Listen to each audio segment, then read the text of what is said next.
at the time when that happened may have been not at school yet at the high school level.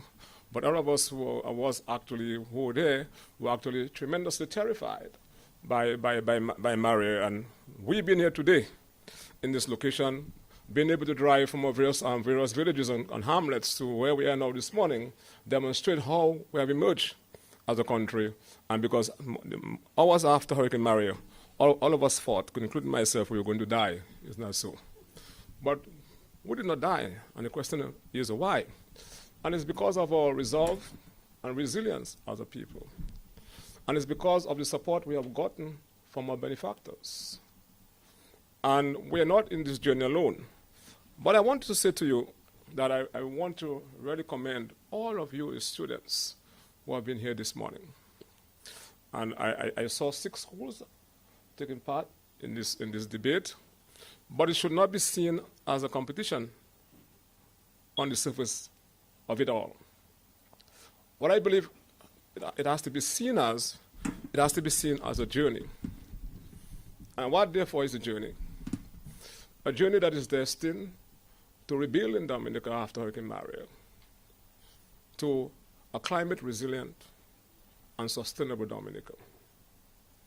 And that vision was articulated by the Prime Minister after we got struck by this devastating hurricane, when he actually addressed the United Nations with a pair of shoes that was wet. We must never forget that. And leading from that exercise, therefore, that vision, your government was able to develop a strategy with a time horizon to 2030. And the vision is consistent with building a climate resilient and sustainable Dominica. And if you were to go to this document that I'm making reference to, the National Resilient Development Strategy, and if you were to go to the foreword of that document, you will see the vision articulated by the Prime Minister in this very important document. And the reason why I'm making reference to that, because in order to rebuild Dominica, there has to be a plan. And there has to be strategies. And therefore, all of us, including myself, must buy into that strategy. And must participate from a national standpoint. It has to be a collective enterprise. It has to be a collective endeavor in order to succeed. And therefore, we need to build a national collective consciousness and to buy into the idea as to how do we together participate in building one, a resilient country, and one that is sustainable. So it takes us back to the need for us to be prepared. The need for the word preparedness to be inculcated within our psyches and manifested in our general disposition, our practices. Because from a national standpoint, insofar as policy instruments are concerned, a government can do certain things. What we have done post-Hurricane Maria, we have built 3 hurricane shelters / resource centers. Next to you, you see this very big structure. And Dominica stands among a few countries within the OECS and CARICOM catchment who have buildings that have been deliberately built for that specific purpose. Right there, of course, 500 people can be housed. We have all the functionaries that are needed to ensure that it is fully functional in the event that these facilities have to be utilized. Industrial stove, power supply, alternate water supply, just name it. Casibros, similar, 300 people can be housed there. In Layo. And then your government has built scores of houses to house people. And those houses are almost hurricane-proof in the sense that they can withstand a Category 5 hurricane. Now, some of us who traversed from various localities within the country to get where we are now this morning had to do so by vehicular traffic access. The type of roads now we have, I served as the Minister for Public Works for a long period of time. And I can say to you, in recent times, it wasn't so long ago, I'm from Mao, I'm proud to be from Mao. And when we went to secondary school, it took us almost more than half an hour. But one used to come and make up. One used to come and yeah, right? You were not born in Mao, but one used to come. It took a long time. All right? Now, and Mr. Gis can attest to that. One used to drive to come to Mao, for whatever purpose. I will not disclose. It took a very long time because the roads were terrible. Isn't that so? Up to 2005, 2007, we take these things for granted and we tend to forget. And the reason why I am litigating those issues here this morning is to give the young people our greatest legacy. Every student sitting before us here this morning, what we do as adults, what we do as policy measures, will impact on their lives. We have a responsibility, therefore, to ensure that we leave a legacy of hope and prosperity for them. And how do we do that? But when we struggled to go to school before, and to have driven on bad roads, and bus drivers used to change the tires 3 times per month sometimes. Now, it takes you, without traffic, 5 minutes, 7 minutes from Rosa to Mao and to Jimmy. It takes you from La Plaine a significantly less period of time than what obtained 15, 17 years ago. It was not long. It was not long. And those of you living in Cassiblus, I see the Cassiblus primary school, secondary school is there. And I want to commend the people of Cassiblus because they have been going through a real battle, experiencing the real effect of climate change. It's tremendous floods in that area. And I want to really commend the manager of the regional hurricane shelter. I want you to stand there this morning. Put them together. Because this is a guy who takes his work very seriously. And ensure that the shelter is open. They participate in every training exercise. And those are the kind of people who need to be part of the process to help us to be prepared and to develop this kind of national psyche that each one of us here has a role to play. So how do we therefore build a resilient country? It means that certain things we must do. I made reference just now to some of the things the government has been doing. For example, the Cassiblus Road, the East Coast Road, where over $200 million has been spent. We don't talk about these things. We talk about BEF. And we go on social media for the wrong purposes. And then, when you look at it, then going traversing from Barjab, going all the way to the Kayanago territory, and then to terminates into the airport road, where we had serious hydraulic issues before, and which needed to replace over 150 culverts, to construct over 43 returning walls. We needed to actually construct miles of V-drains, which needed, of course, to widen the road, the carriageway, so that we can have that directional traffic flow with a greater sense of security and safety. Those are the things that the government is doing. This government relocated a community of Petit Savan to Bellevue at no cost to the families who were impacted by Erica. The homes that have been constructed have been constructed. You can see for yourself. We have seen other weather events, and they have sustained those shocks. So that is preparedness from the government standpoint. Now, there's another element that is important, that the people have to themselves be prepared. And that is why it is so important to get involved within the ODM perspective, to go out to the various communities, targeting the schools and ensuring that people are educated on the manner in which they should respond to public hazards, and your responsibility to clean your drains, to cut your overhangs, and to stop dumping white goods in natural water courses. And people take the fridges and just throw it in a ravine. And and some people hot stuff. The homes are filled with white goods, and the yards, you can hardly walk in the yard. All these things are potential hazard. In the event you have a serious wind, you have rain. Because having a hurricane is one thing, but there are secondary issues that we must be concerned about. Because the rain is most of the devastation that is caused after a hurricane as a result of flooding. Water is very dangerous.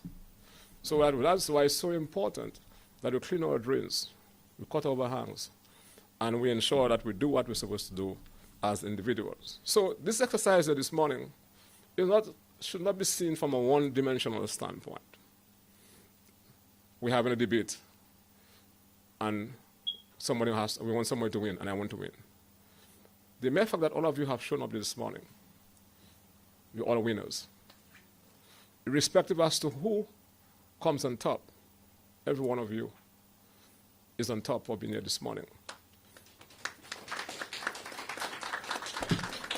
Because what you're demonstrating here this morning is that you're committed to doing what you have to do as young people to protect the environment and to ensure that you survive. Because, as I conclude, I've been around for a while. I can say to you that it is becoming endlessly more difficult for us in that current location, Dominica, and in the region, and the world by extension, to inhabit planet Earth.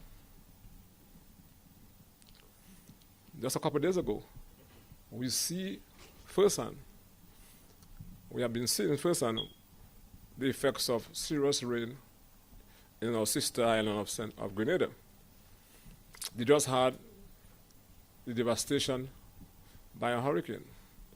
And now they experience rainfall in a couple of hours that normally would have taken 2 to 3 months in the rainy season. It tells you something. It tells you that as a young people who are here, that we must take our human ecology very serious. Our relationship with the environment. And the speaker before me made reference to that. How do we see the natural environment relative to our existence as human beings? I do not want to sound like I'm back at the college teaching, you understand? But at the same time, these things are important for us to appreciate and understand that we are the ones impacting the natural environment by the things we do. By cutting trees that should be providing a shed for the river and the catchment, that will not only affect the hydraulics of the river, but it will affect our ability to get water within our taps. It will affect our national energy grid, because we rely heavily on hydro for our energy supply. And when we dump white goods in the river, when it rains, when we dump trees in the rivers when it rains, those things have the potential of creating a dam effect. And this can cause tremendous difficulties.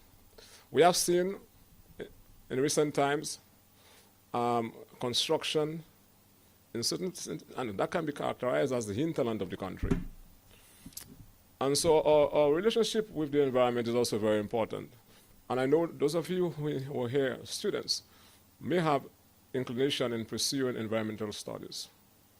And I think doing that will further help us to have an appreciation for some of the things that we need to do to protect our space. We have to also be mindful Dominica is beautiful. The terrain is an envy of many parts of the world, but that brings with it challenges too. Our location in terms of our geography also make us vulnerable to climate change. That is why we must take these things very seriously. That is why we must embrace the call by the Prime Minister and your government to build a climate resilient and sustainable development. That's the only way we can continue to exist on this planet. If we don't do that, we might find years down the road, it might be almost impossible to live in Dominica the manner in which we have been accustomed to. Having said that, I'm confident that we're getting there. I'm confident that the things we have been able to do as a government and the resolve that have been demonstrated by you actually a testament to the fact that you're committed to that endeavor. You're committed to ensuring that vision can be achieved. And having a vision without action, there'll be no serious impact. But I believe that this morning, I feel very happy that our young people, knowing that they come into the best part of Dominica, I've seen it fit to come here this morning. You're always welcome to come to the best part of Dominica. And then not only that you get nice accommodation, but you also ensure that you're properly fed. And that because it doesn't make sense to come somewhere, you listen to talk and etc., and there's nothing to eat. There's nothing to drink. We are very welcome in Mao, and of course in the Mao constituency, and Jimmy is part of the Mao constituency. Thank you for being here, and I think I feel happy. And put your hands together for yourself. I want all the students to stand here this morning. We'll be participating. Stand, please. All the students, stand, please. All the students taking part, stand, please. Stand, please. Okay. So what I want you to do is to make it difficult for the judges to adjudge a winner. Make it difficult for the judges to adjudge a winner this morning. And put your best foot forward. And even if you do not win, the important thing is putting your best foot forward. Let me give you a personal experience I had as I end. One of my daughters, when she was writing, in those days, a common entrance. She's now a big person now. And in those days, very competitive at Convent and also SMA. Then she developed a headache. All of a sudden, a headache. So I was a police officer then, an investigator. I came home late. So what I used to always do before does not matter how late I came home, I ensured that I actually said good night to my children, my daughter and my son. So when I came to the room, her head was tired because she said, I have a headache. And she's blank. I said to her, you know what, Keisha, whatever the result is, so far as you're concerned, once you do your best, it's okay with me. That's what she said to me. When she wrote the exam, she said, what I said to her, and she was just 8 years, going to 9 years, 8 years. And she was able to get a scholarship, came very high. You know what I'm saying? I did the same thing to my son. He did the same thing also. So the thing is to encourage people and to encourage your children and mothers and fathers, encourage your children that they too have needs and they have feelings, and you have to encourage them. And the important thing is not what you think they should do, but the important thing is, have they done the best? You know what I'm saying? And that is what we have to do as adults and as parents, and not putting pressure on our children. So do not pressure yourself. Your teachers tell you that you must, when you don't win, don't come back to your classroom. Don't worry that. Understand? I'm not saying as don't worry that. Just put your best foot forward. And when you cram, I know I used to cram very, very well. And sometimes when you used to cram, you're going blank. Understand? So be careful when you cram. Always have symbols when you cram. All right? And okay? So I wish you all the best and God bless you. Thank you very much.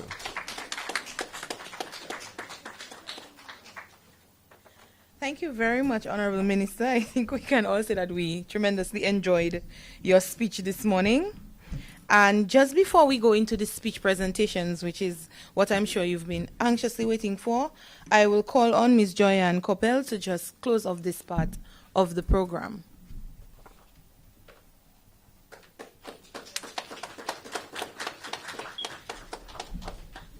Good morning. I know from today to don't speak after the minister, okay?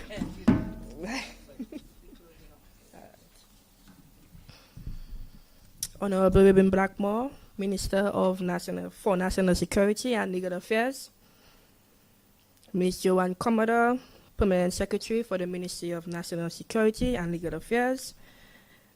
Mr. Robert Giss, Permanent Secretary for the Ministry of Education, Human Resource Planning, Vocational Training and National Excellence. Ms. Natasha Greaves, Head of the Office of International Organization for Migration. Mrs. Viola Pascal, Project Coordinator, IOM, Dominica. Mr. Fitzroy Pascal, National Disaster Coordinator. Mr. David Maxime, Senior Education Officer for Secondary Schools. Dr. Barry Kazimi, Program Officer at the University of the West Indies. Other invited guests, staff of the Office of Disaster Management, judges, teachers, the media, good morning. Good morning, I want the same energy as the minister. Okay, thank you. It is a tremendous honor to be here today as we celebrate an important milestone for the Office of Disaster Management.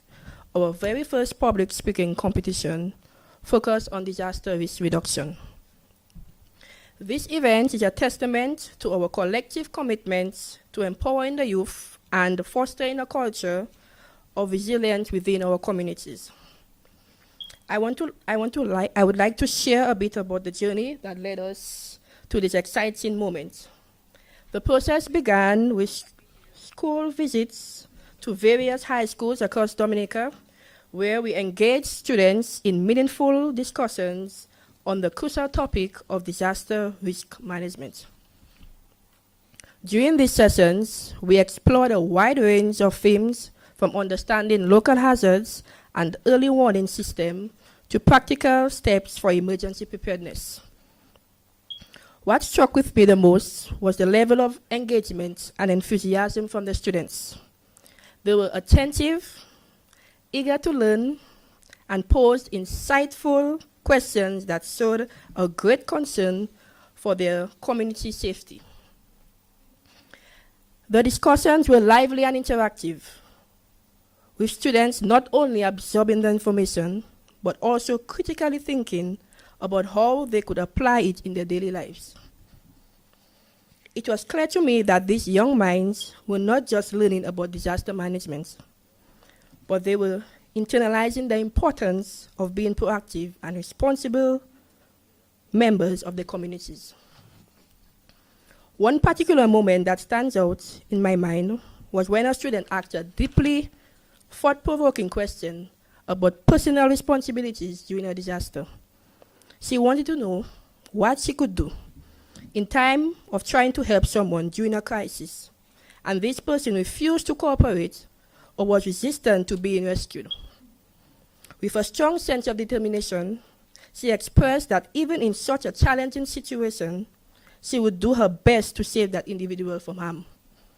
Recognizing that our duty to help each other does not waver even when faced with resistance. This powerful exchange underscored a core value we aim to instill in our youth through the initiative: the principle of being each other's keepers, especially in times of crisis. It demonstrated that these students already have an understanding of the kind of solidarity and compassion needed to navigate disasters effectively. Moments like this reaffirm why it is so important to involve our youth in conversations about disaster preparedness and resilience. They are not only the future leaders of tomorrow, but they are already showing leadership qualities. The school visits were a resounding success, and they served as a foundation for this event we are witnessing today. It is incredibly heartening to see these same students now stepping forward as participants of a public speaking competition. They have embraced the challenge of using their voices to raise awareness about disaster risk reduction. And I have no doubts that we will hear some thought-provoking and innovative ideas from them today. As we move forward with the competition, I encourage everyone to listen closely to the young speakers. They represent the next generation of thinkers, problem solvers, and leaders who will drive the efforts to make Dominica a resilient country in the face of natural disasters. Their participation today is a clear indication of their commitment to being part of a solution and their desire to contribute meaningfully to the safety and well-being of our communities. In closing, I would like to express our sincere gratitude to IOM, our esteemed sponsors. Thank you very much, Viola, for always answering my call when I call. Sometimes she say, that girl may be troublesome, my boy. Every second, she calling me. But she will always show up. Thank you to Mrs. Nasser Greaves as well. To our teachers for their support and preparing the students for the speeches today, I thank you. Our judges who will be evaluating their speeches, thank you very much for being here today. And most importantly, the students for their courage, dedication, and willingness to share their voices. You are all winners today for the effort and passion you have shown. Let us be inspired by the ideas and insights that these young individuals will present. I look forward to an enlightening and impactful competition. Thank you, and I wish all the students the very best.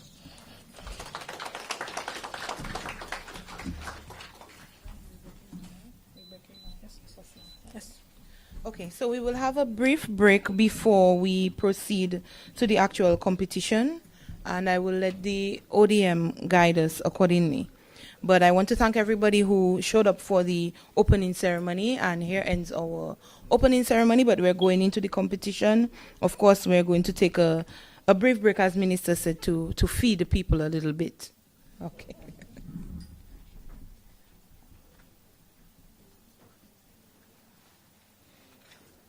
Okay, so now we will break for 15 minutes. We have snacks in the dining areas, so you all can go ahead. Thank you.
presentation show for 7 minutes. What should I do?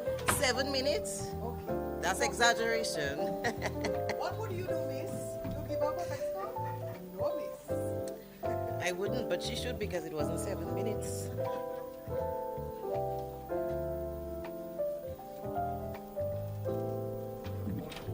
Thank you very much. Thank you.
why? Probably because grammar school was late in their confirmation.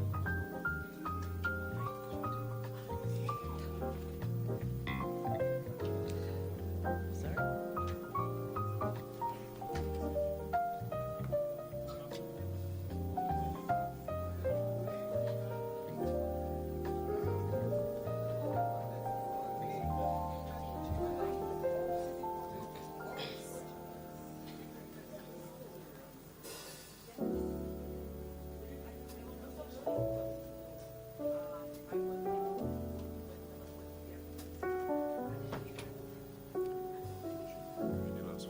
I told them so.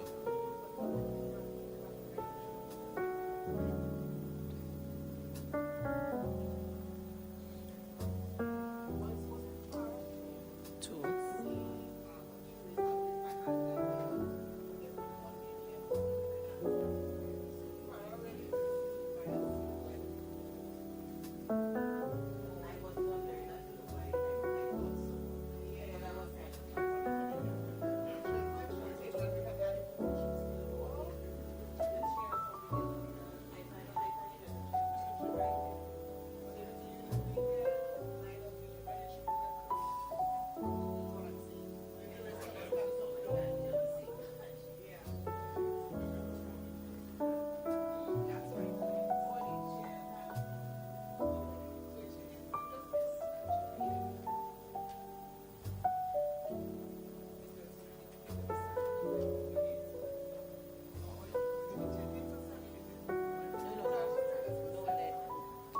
I was told 5 days, no less.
Good morning, everyone.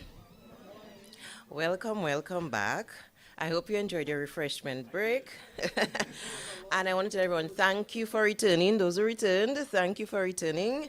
I hope everyone is energized and ready to go. We're here at the most exciting part of this event. Before we actually go to the speeches, I must introduce a small but important group of people in the room today who will play a pivotal role in the success of the event. They will be scrutinizing every word, every gesture.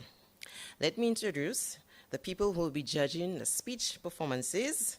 And I might add, we have a perfect gender balance, eh? 2 women. Oh, sorry about that. Yes, I'm being coached. My name is Farah Rocarea. I will be moderating the speech section of this event. By profession, I'm a meteorological technician, and I assist ODM for some public relations events from time to time. Okay, sorry about that. Thank you, Dr. Joseph. Okay, so today, like I was mentioning, our judges will be Dr. Kimon Joseph, Mr. Brendan Williams, Mrs. Vernanda Raymond, and Mr. Karim Bertrand. Mr. Karim Bertrand. Mr. Karim Bertrand is the Manager for Human Resource and Talent Management at the National Bank of Dominica Limited. Mr. Bertrand's banking background spans the last 18 years and includes roles in customer service, marketing, credit and business development, and senior leadership. Mr. Bertrand is a former valedictorian of the St. Mary's Academy and represented that institution at various debating and public speaking competitions. He is a graduate of the University of West Indies, St. Augustine campus, with a Bachelor of Science degree in psychology and a minor in human resource management, and is currently pursuing his Master's of Science degree in management with the UE Global campus.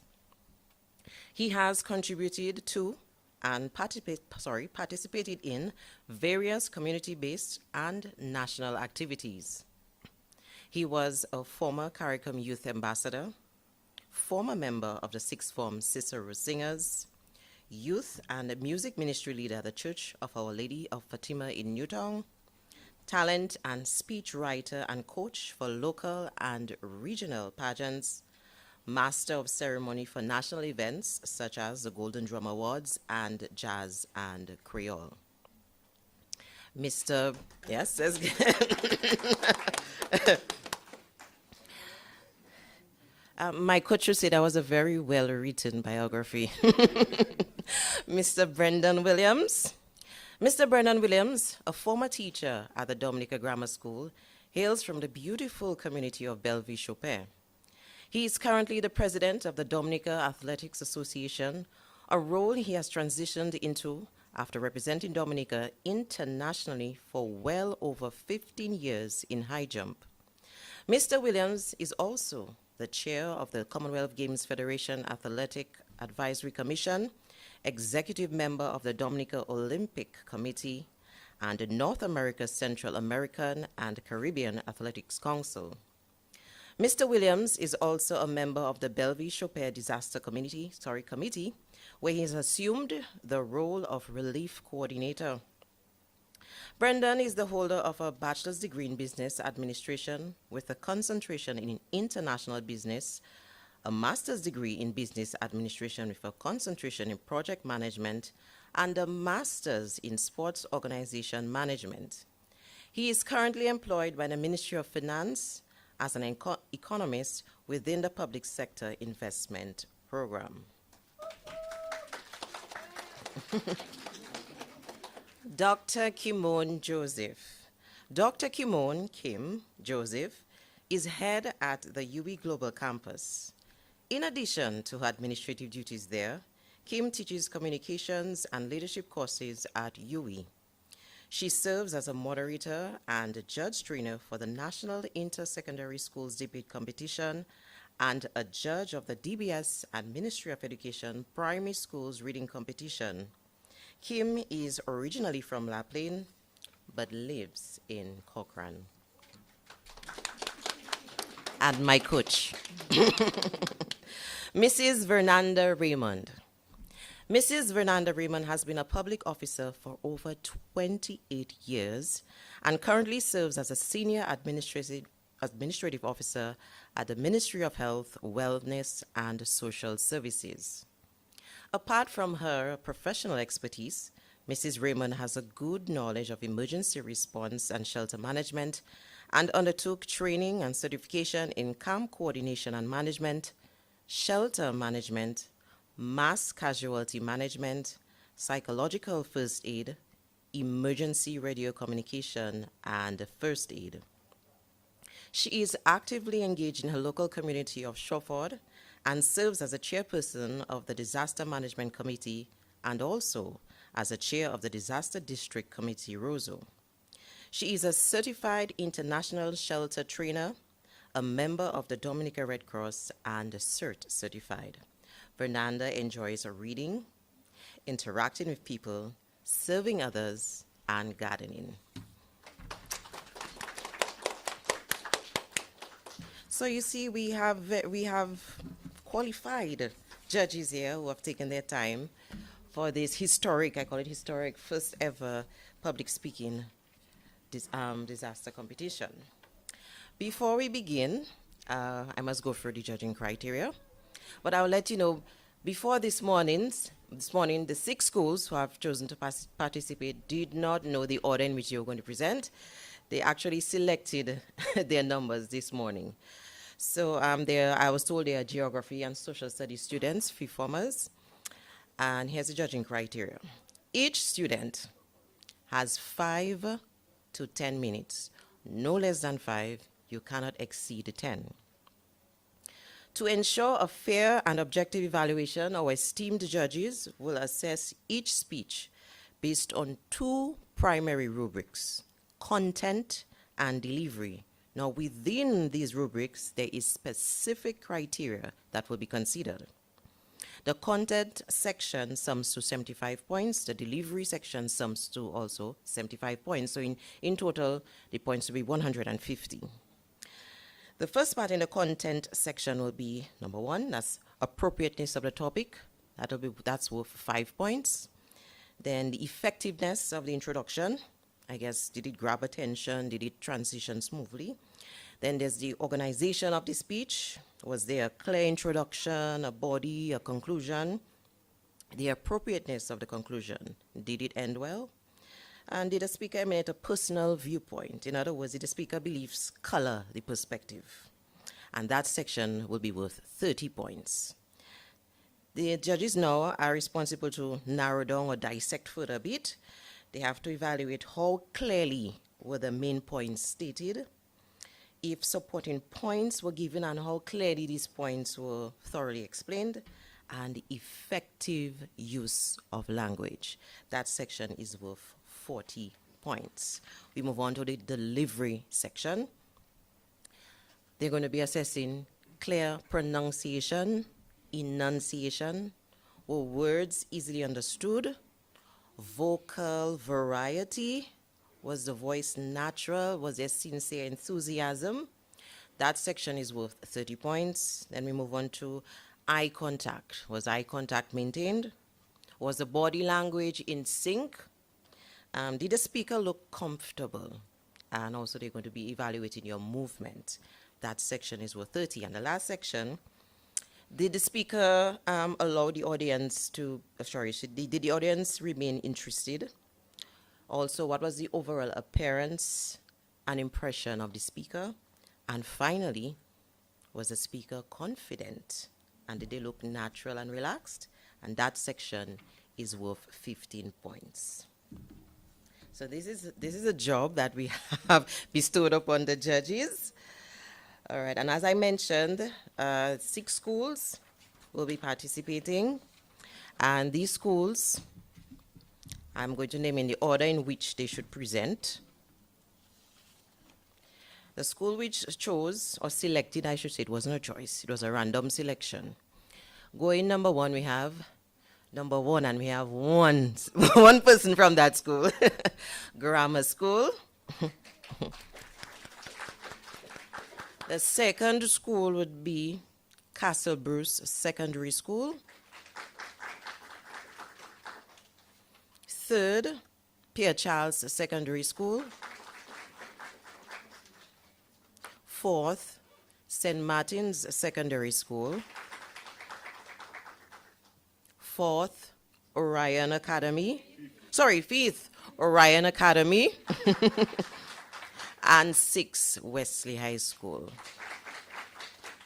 And I will give the individual names of each school. Representing Grammar School, who will be first? We will have Ashaki Timothy. Representing Castle Bruce Secondary School, we will have Davidson Beaupierre. Representing Pierre Charles Secondary School, Sarita Henry. Representing St. Martin's Secondary School, Akila Andre. Representing Orion Academy, Amazing Berridge. And the representative for Wesley High School, Saisha Germain. I just want to say thank you so much for the simple names. I did not have to bite my tongue. In this day and age, I know everybody comes up with colorful names. All right. Okay. To provide an optimal setting for our speakers, we request that the audience maintain a quiet and respectful atmosphere throughout the event. Without further ado, I would believe it's to the podium, number one, Grammar School, Representative Ashaki Timothy.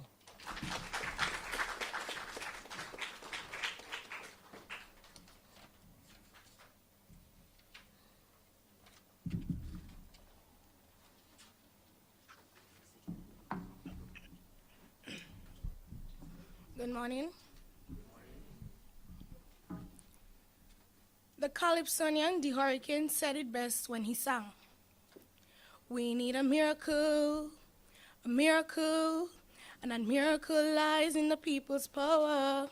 We can turn this country around. Short of a miracle, disaster risk management can be achieved through proactive measures.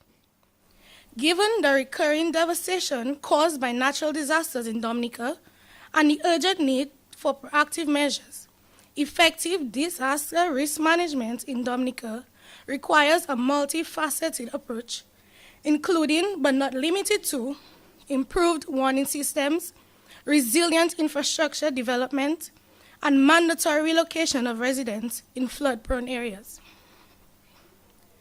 These mitigate the devastating impacts of natural disasters and safeguard lives, property, and the environment. In Dominica, where over 90% of the population lives near the coastline, human life and infrastructure are acutely vulnerable to the effects of extreme weather events. The destruction caused by Hurricane Maria serves as a stark reminder of the vulnerability of communities, particularly those in flood-prone areas like Collio. Collio is prone to flooding, a fact that was proven by Hurricane Maria in 2017. The disaster caused immeasurable damage to infrastructure, habitats, and property. Similarly, the community was cut off for an extended period, which delayed the delivery of aid. While it is one of the most dangerous natural disasters associated with hurricanes, floods are naturally occurring and there's nothing we can do to prevent them. However, we can put measures in place to mitigate the impact on our environment and our people. As earlier mentioned, mitigation measures can include the following: improvement of flood warning mechanisms, infrastructural development, and relocation of residents in flood-prone areas. The Office of Disaster Management, ODM, makes an effort to inform us of approaching weather events and weather patterns. Unfortunately, we sometimes do not take heed of the warnings, which subsequently lead to harsh consequences. While existing efforts are in place, I would suggest that perhaps more rigorous warning mechanisms be implemented. such as alerts that can get our citizens mobilized with urgent but attentive care. This small but impactful shift can help save lives, especially in flood-prone coastal communities like Collioure. The way I see it, the absence of impactful awareness tactics led to massive destruction in the village of Collioure and other villages when Hurricane Maria hit late that evening. The heavy rains led to massive flooding, which caused many homes on the riverbank to leave their foundations. The buildings that remained in place became conduits for the river that breached its banks. Mud, silt, and rubble filled the roads to a depth of many feet, making travel by car and truck impossible. Many people perished. If there were more alert, effective systems, residents could have moved away from the banks of the river, thus avoiding contact with raging floodwaters and safeguarding lives and property. Furthermore, when there is major rainfall, even small streams could become wrathful.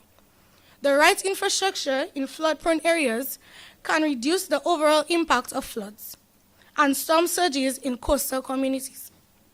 The construction of the river and seawalls is essential, or at least it should be. Levees provide physical barriers which prevent water from permeating foundations and the soil of the riverbanks during floods, thereby protecting land, wildlife, property, and people. Often, residents prefer to stay in the comfort of their homes. I do too. But their homes may not always be the best choice.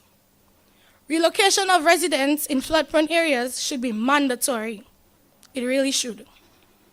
This is perhaps the most important mitigation measure. If residents are not close to impacted areas, it would mean that all lives are saved. All the mitigation points are interconnected, and if they are each implemented, then there will be much less of an impact by incidents of flooding. Better warning mechanisms can get stubborn citizens, such as your grandparents, for instance, I guess, out of the area very quickly. The right infrastructure can reduce the overall impact of lives and property.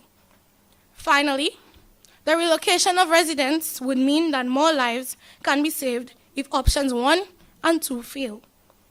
Ultimately, in the face of the relentless forces of nature, we must act with urgency and foresight, for only through coordinated and proactive measures can we protect our people, preserve our land, and secure a future resilient to the devastating impacts of natural disasters.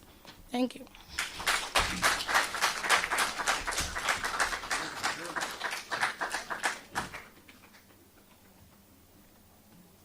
Thank you very much, Ms. Timothy, for that speech. You did an impressive, fantastic job. And the thing is, she alone is there, and she seemed very confident. You did a good representation for grammar school. Let's get ready to be inspired by our next speaker. That should be Mr. Davidson Bopier, representing the Castle Bruce Secondary School. Oh, sorry. We could just wait 1 minute, please. That was a little too quick. The judges are still tallying. Sorry about that. Yes, you can. That's right. Smart boy.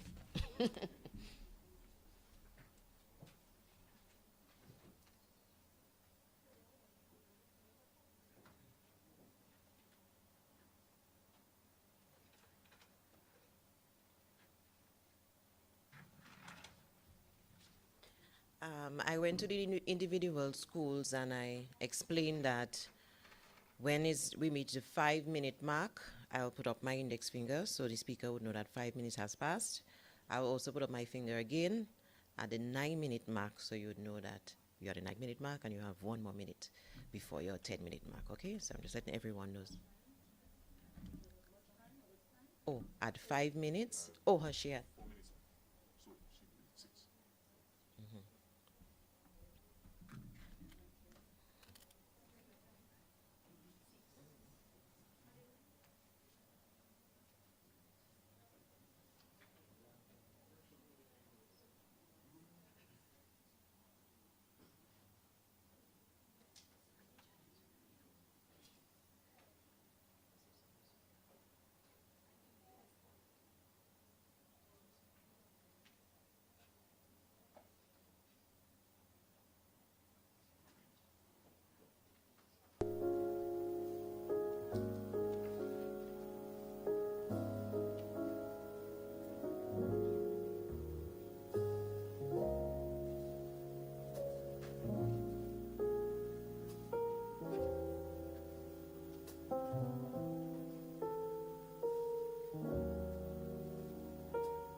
Okay, so the judges are ready.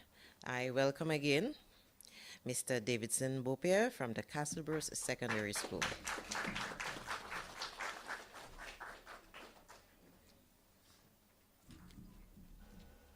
Good morning, ladies and gentlemen.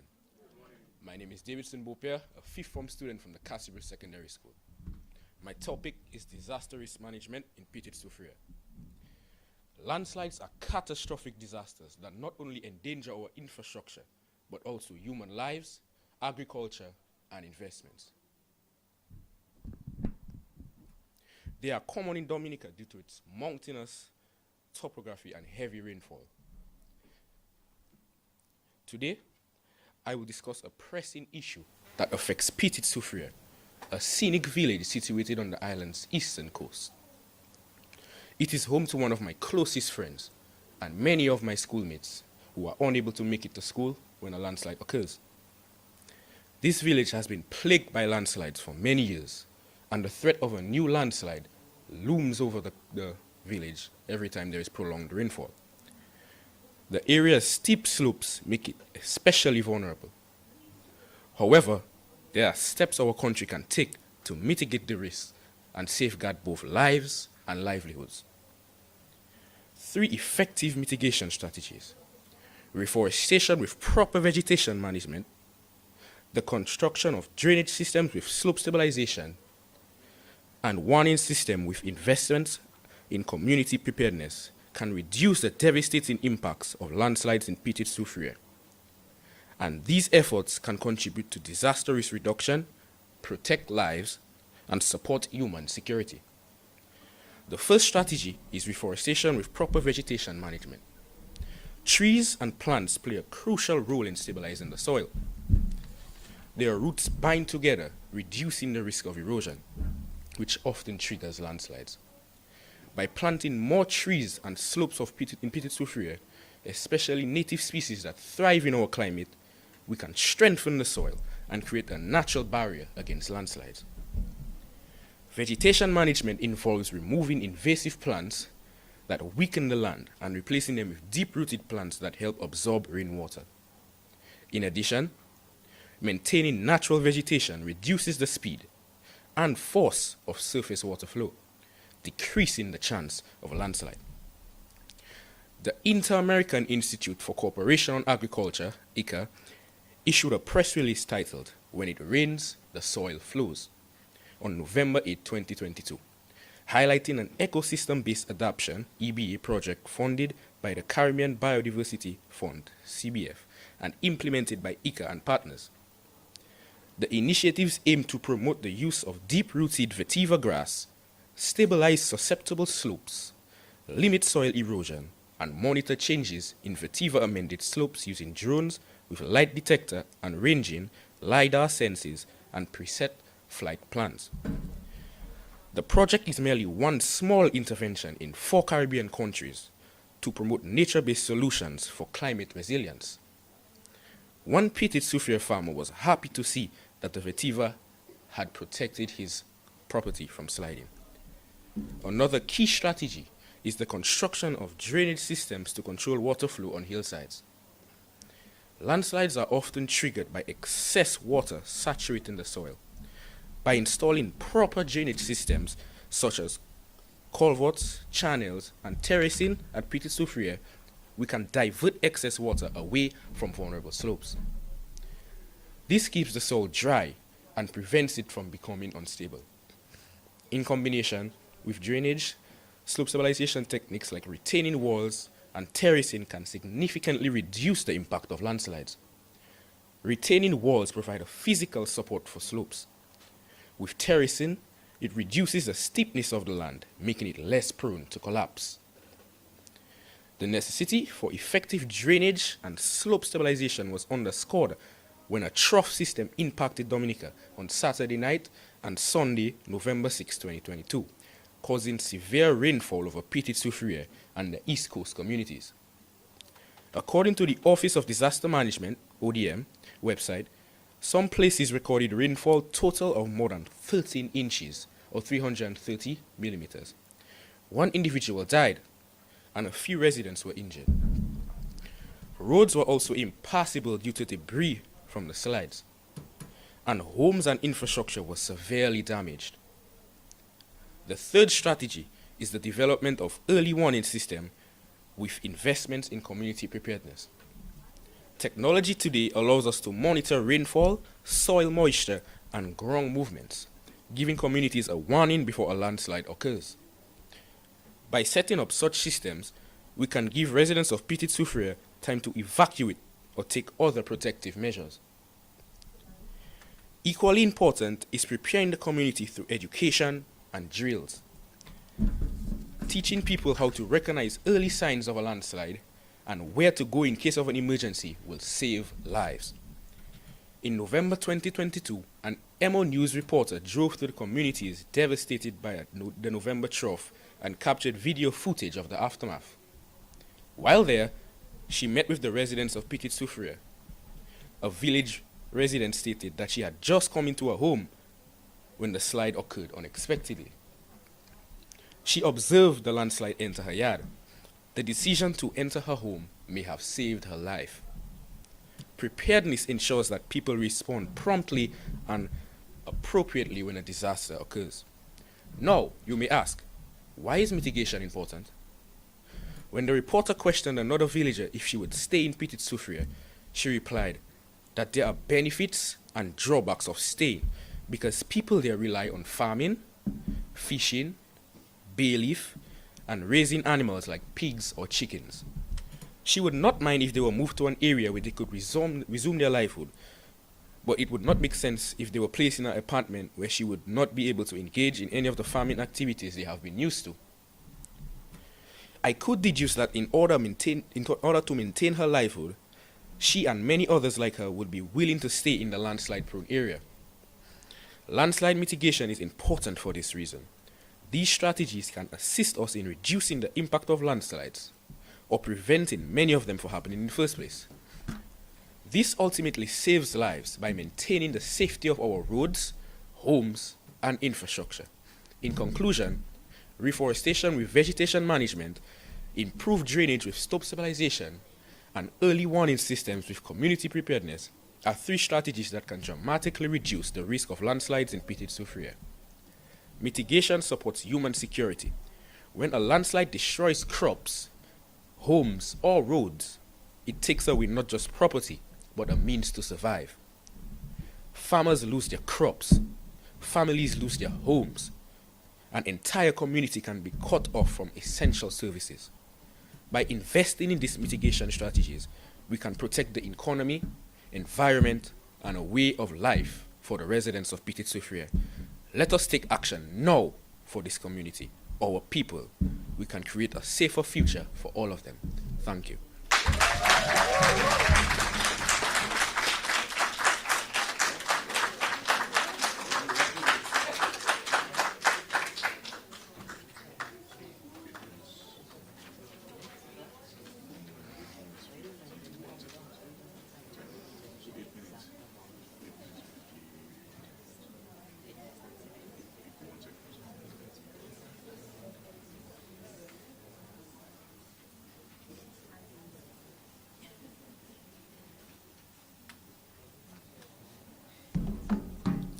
Let's give Mr. Bopier a round of applause. Just because I'm asking specifically for a second one because he's the only male speaker here today. I know, yes, all the others are female. It's nice to see male presence in an event like this. Yes. I must say his speech was very informative. It reminded me, I felt like I was in geography class. We at the beginning, honestly. And then to the end, I swear I was in the Met Office. So very informative speeches. So we will wait on the judges to tally and will let us know when they're ready. And in the meantime, Mr. Craig will give us some nice jazz music.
Okay, everyone.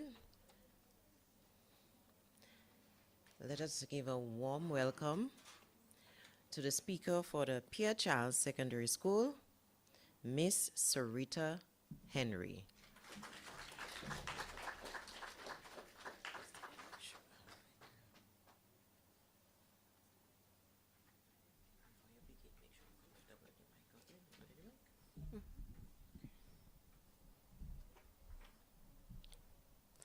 Good morning, everyone. My name is Sarita Henry, and I'm representing the Pierre Charles Secondary School. Today, I want to bring to your attention a prominent situation individuals live in the Bagatelle district. The road has become a hazard for many people in that community. Every morning, the bus ride feels like a dangerous adventure, Michaela Ansem stated. The enormous waves crash against the rocks, and the little road looks so old and shaky. I am always scared that the road might crumble and the bus slides into the sea. The cliffs hang so closely above the road, they might fall any minute. All I ever want is to reach a school safely without fear, end quote. This is the reality for many people residing in this area. They have the everlasting fear of families, children, and loved ones being lost due to this dismissal of this matter. The Dubuque Road wasn't always like this. It once provided a sense of security to those who traveled along its route. Since the catastrophic Hurricane Erika and Maria, the road has adopted this disastrous state and has not received the rejuvenation it deserves. Luckily, there are mitigation strategies that can be implemented to solve such issues, such as retaining walls and slope stabilization, vegetation and drainage management, along with roadway alignment or expansion. According to many geologists, loose soil makes landslides more likely to occur. So why not implement retaining walls and slope stabilization? Retaining walls are structures designed to hold back soil to prevent them from sliding down slope. These walls are made from various materials, such as concrete, machinery, or wood. This method helps ensure that the soil is less likely to shift during heavy rainfall. In implementing this method, it is wise to evaluate the soil type and conditions in the area to determine a suitable design. Are we not compelled to follow the lead of those who have successfully navigated the challenge? Let's take a look at our Caribbean neighbors, who have recognized the importance of slope stabilization and have taken action to mitigate such risks. For instance, they have significantly used slope stabilization and retaining walls in Jamaica. In Augustown, a community in Kingston, this area was particularly vulnerable to landslides due to its hilly terrain and heavy rainfall. And for this exact reason, they have decided to implement such a beneficial strategy. Furthermore, administering vegetation and drainage management, studies have shown that areas with adequate vegetation cover experience up about 30% less soil erosion compared to bare land. Planting indigenous vegetation in that area can help stabilize the soil. Firstly, the roots of plants can hold the soil together, which absorbs excess water and reduces soil erosion. In addition, implementing proper drainage systems, such as culverts or ditches, can help reduce the risk of erosion and allow the water to be directed to less vulnerable areas. This strategy can aid with the reinforcement of the retaining walls and slope stabilization by the drainage systems can assist with the direction of water, which can help to reduce the pressure on the structure and minimize the risk of failure caused by water accumulation. This can weaken the soil and lead to soil erosion. By prioritizing vegetation and drainage management, we are not just guarding our environment but protecting our communities. Last but not least, executing road alignment or expansion. Realigning the road further inland can reduce the wave's action impact on eroding the road. In order to accomplish this, we must assess the topography and search for a safer route. If the road cannot be aligned further, the road can expand, where lanes and a wider shoulder will be created to provide more vehicle space. This can enhance accessibility and safety for individuals during bad weather. Along with community planning for careful design, aligning a road can facilitate better land use planning that prevents individuals from building in high-risk areas and promotes safer development practices. With this proposed strategy, we have the power to reshape our destiny. The deteriorating state of this road is like a ticking time bomb, threatening the safety of many individuals. Yes, these mitigation strategies may require significant investment, but what is the price of inaction truly worth? Can we put a price on the safety and well-being of our children? Can we as a people, in good hearts, allow this danger to continue in the future? Let us not be passive observers of this crisis and demand immediate action. By investing in this road, we invest in our future and our communities. By addressing these challenges, we can create a secure environment where we can thrive, free from fear, uncertainty, and anxiety. Together, we can build a resilient community for generations to come. Thank you.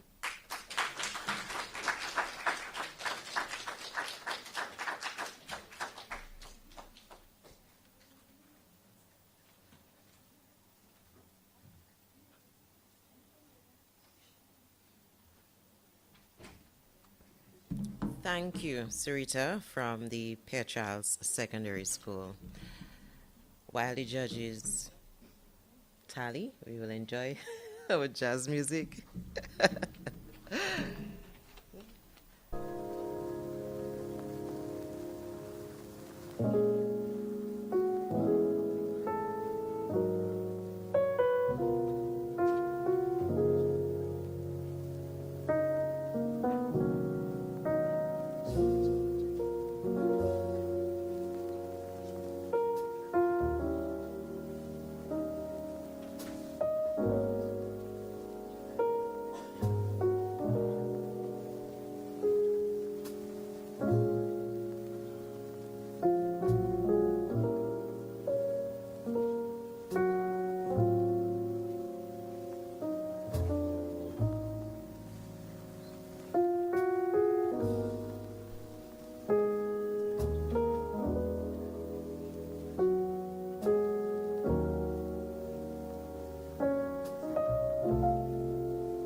Okay, everyone.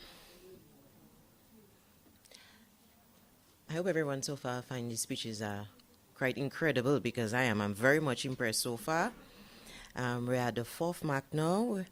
Our next speaker should be Miss Akila Andre from St. Martin's Secondary School. Let's give a round of applause for Miss Andre.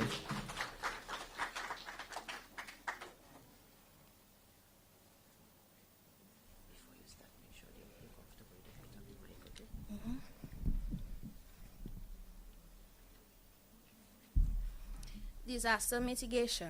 Good morning, ladies and gentlemen, judges, and fellow students.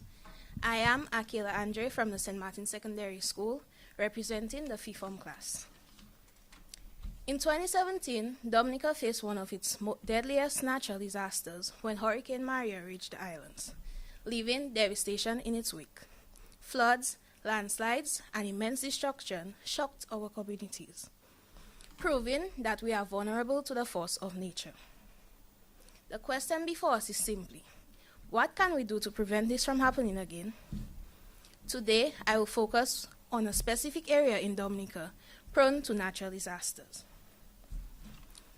and share 3 ways to mitigate this, namely, improved drainage systems, an early flood warning network, and flood-resilient infrastructures. Disaster mitigation should be on the minds of all Dominicans, since whether north, south, east, or west, we can't escape from natural disasters, such as floods, as was in the case of Layu, July 2011. Earthquakes, of which we felt the tremor more frequently, to name a few. We are also vulnerable due to our landscape. Most people live on the hillside or by the coastline. Secondly, our infrastructures was not adequately built to withstand many of these disasters. And our location in the hurricane belts are factors we should consider in terms of vulnerability. Roseau is the capital of Dominica. However, it is not immune to disasters. Because of the Roseau River and the Caribbean Sea is in close proximity to each other, we experience heavy rainfall, flooding. Whenever heavy rainfall falls, the river overflows, it banks, and flooding occurs. Frequently, when seas rough, areas in the bayfront floods.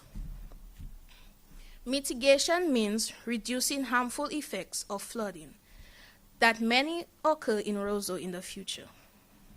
However, we can't mitigate against flood. Flooding. Let's begin with the first and most immediate measure: improved drainage systems. Like areas like Roseau, where floods frequently occur, water runoff from heavy floodings overwhelms the existing infrastructures.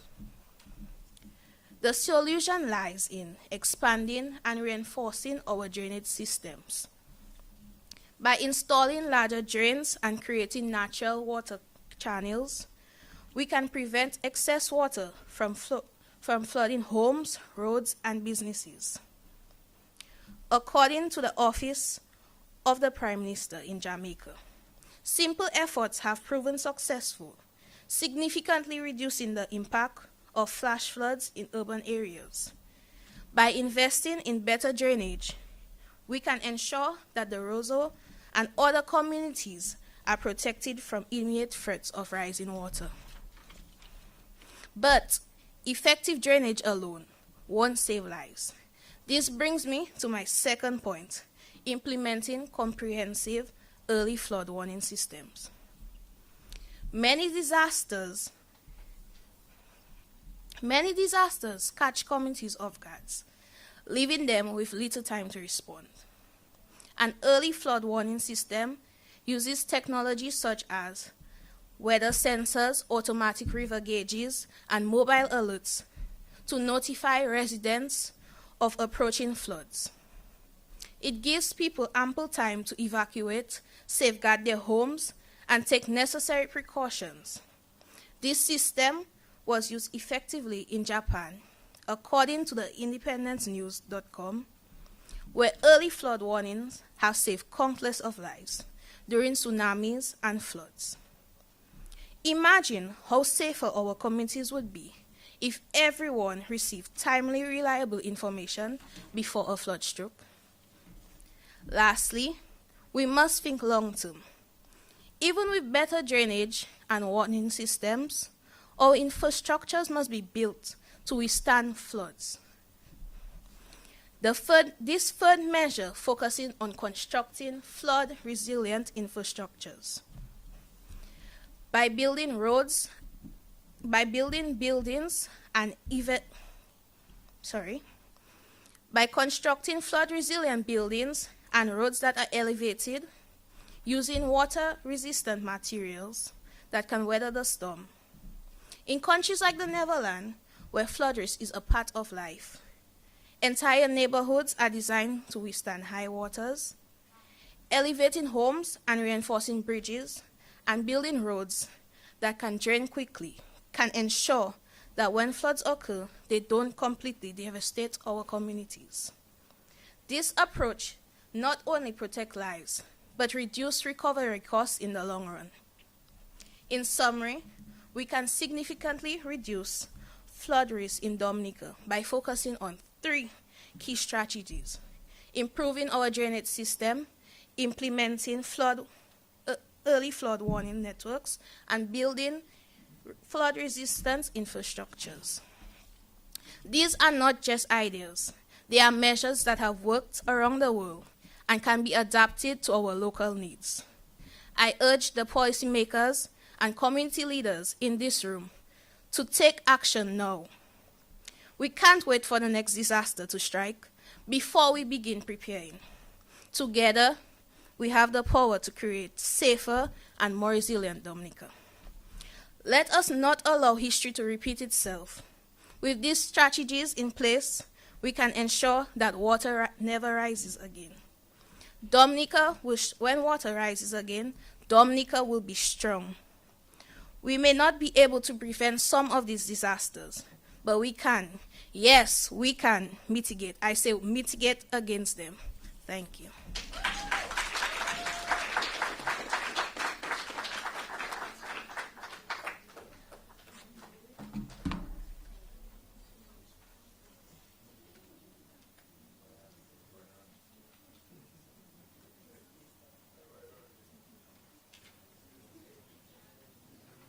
Thank you so much, Akila. Thank you, St. Martin's Secondary School.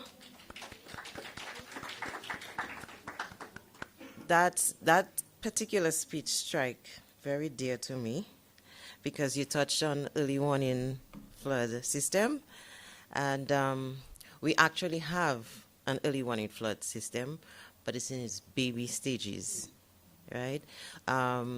We have automatic weather stations, rainfall, and water levels all over the island, north, south, east, west, and we gain these stations under the Disaster Vulnerability Reduction program.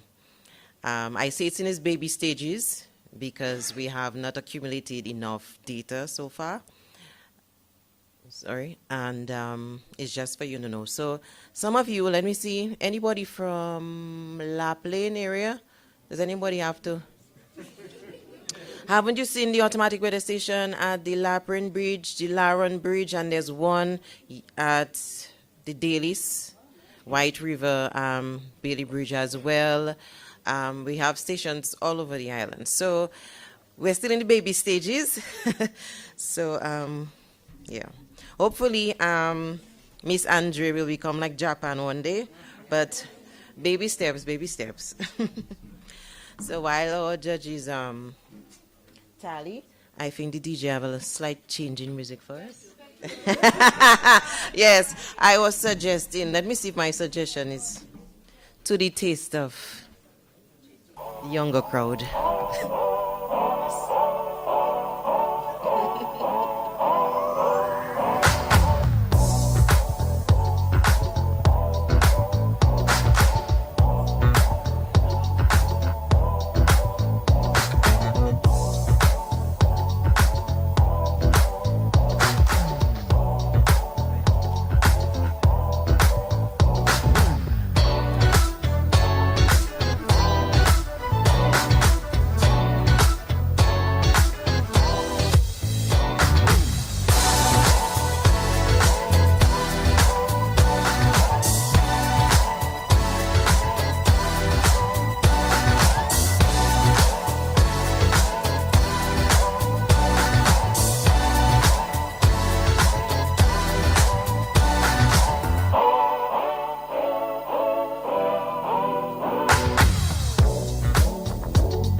Okay. Next up, we're hoping that we're going to have an amazing delivery from the Orion Academy. Our next speaker is Amazing Berridge.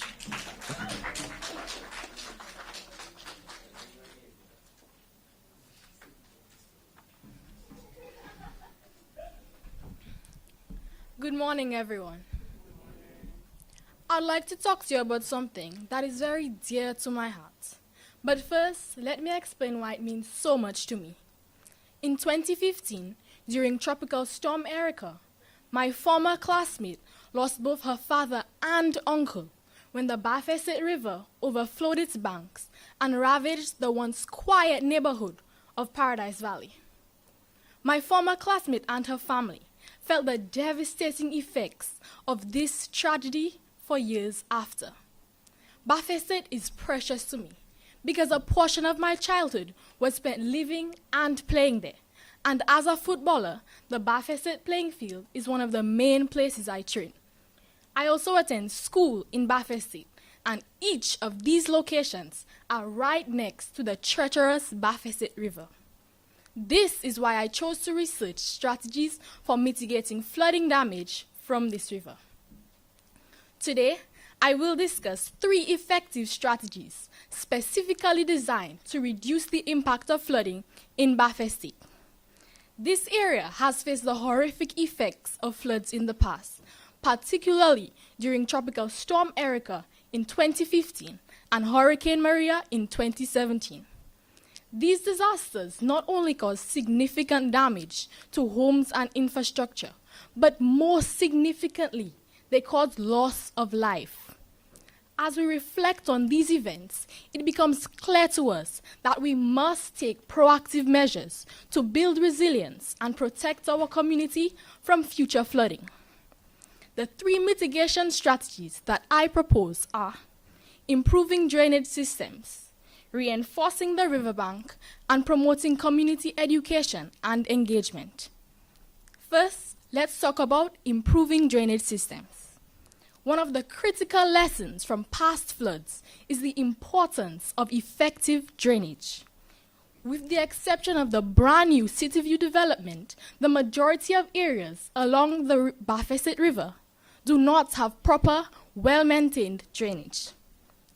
This often leads to widespread waterlogging and damage. Overflowing drains are not just a challenge for vehicles or pedestrians. During heavy flooding, dirty drain water can enter lower-level homes and businesses, and this puts the health security of Bafeset citizens at risk because this water can carry bacteria and spread disease. To address this, we need to invest in upgrading and expanding our drainage systems. Shallow gutters will no longer do. We need to build larger, more efficient drains with stormwater retention basins and culverts, capable of handling high volumes of water during these intense storms.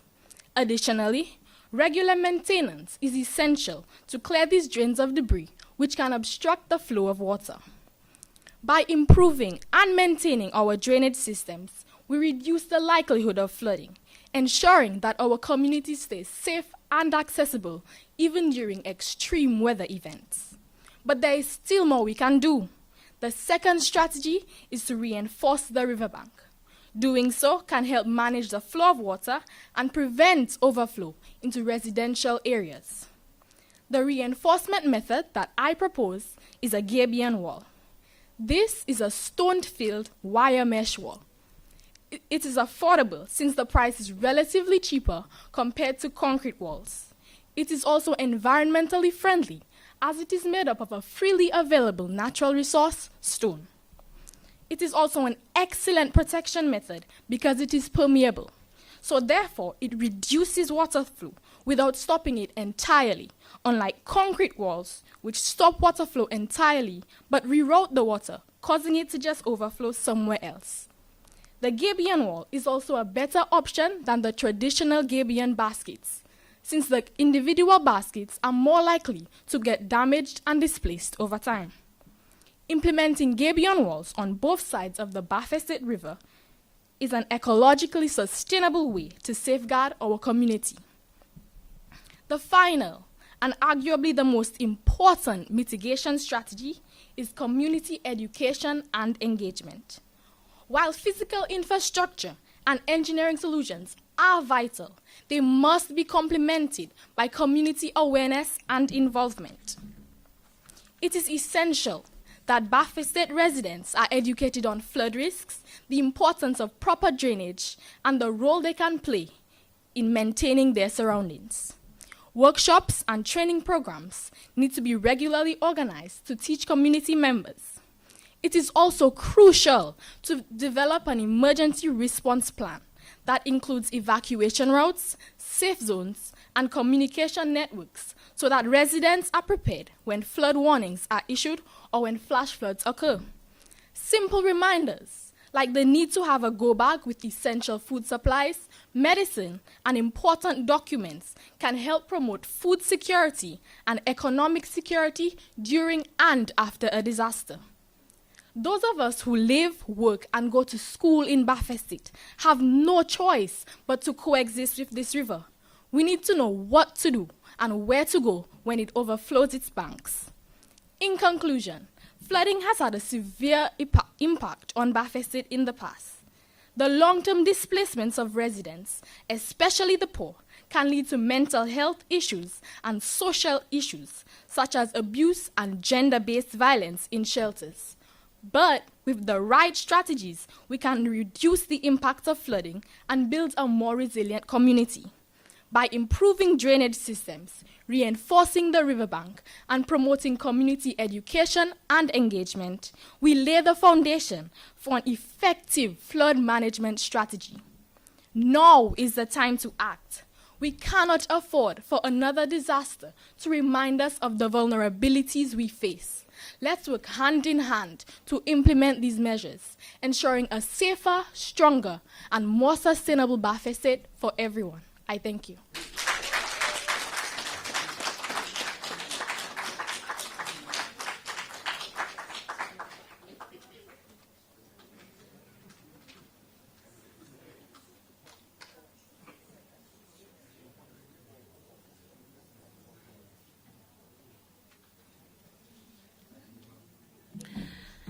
Thank you, Orion Academy. Thank you, amazing Berridge. Here's an amazing fact, Miss Berridge. I'm born and bred Bafe Statian. That's a word, Bafe Statian. I grew up Bafe State in the 80s, and speaking of the river was never in terms of disaster. When we spoke of river, it was for fun. I couldn't wait for summer to come. From the time my mother would leave to go to work, and just before she come, we would mark. I would run back home. My fingers like prune, my skin white, my eyes red. Whole day, carry pot and everything to cook in that river. That if it's in the 80s, a lot of the houses and even the football field that was just guava fields. There were not many houses and so at threat. So most times the river would overflow its banks. It wasn't a threat to anybody. It was just one section of the houses that would be those that were very close to the Emsol. These alone are already a threat. So when we spoke of the river, like I mentioned, it was never in terms of that. It was just fun, escape, learning to swim, and escaping the hothouse. Oh, but now it's a different situation. People are living near the banks. The bed of the river has changed. I saw a remarkable, complete change after Maria. I took photos and I couldn't believe how wide the riverbed had become, and I could see Emsol so clearly from Bafe State. It was just something else incredible. So while the judges tally, I trust that Craig will play another one of my selections.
Okay, everyone. I see somebody yawning.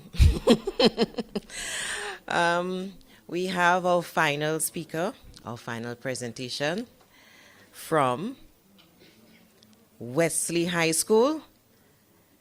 And that person representing the school is Saisha Jermaine. Can we...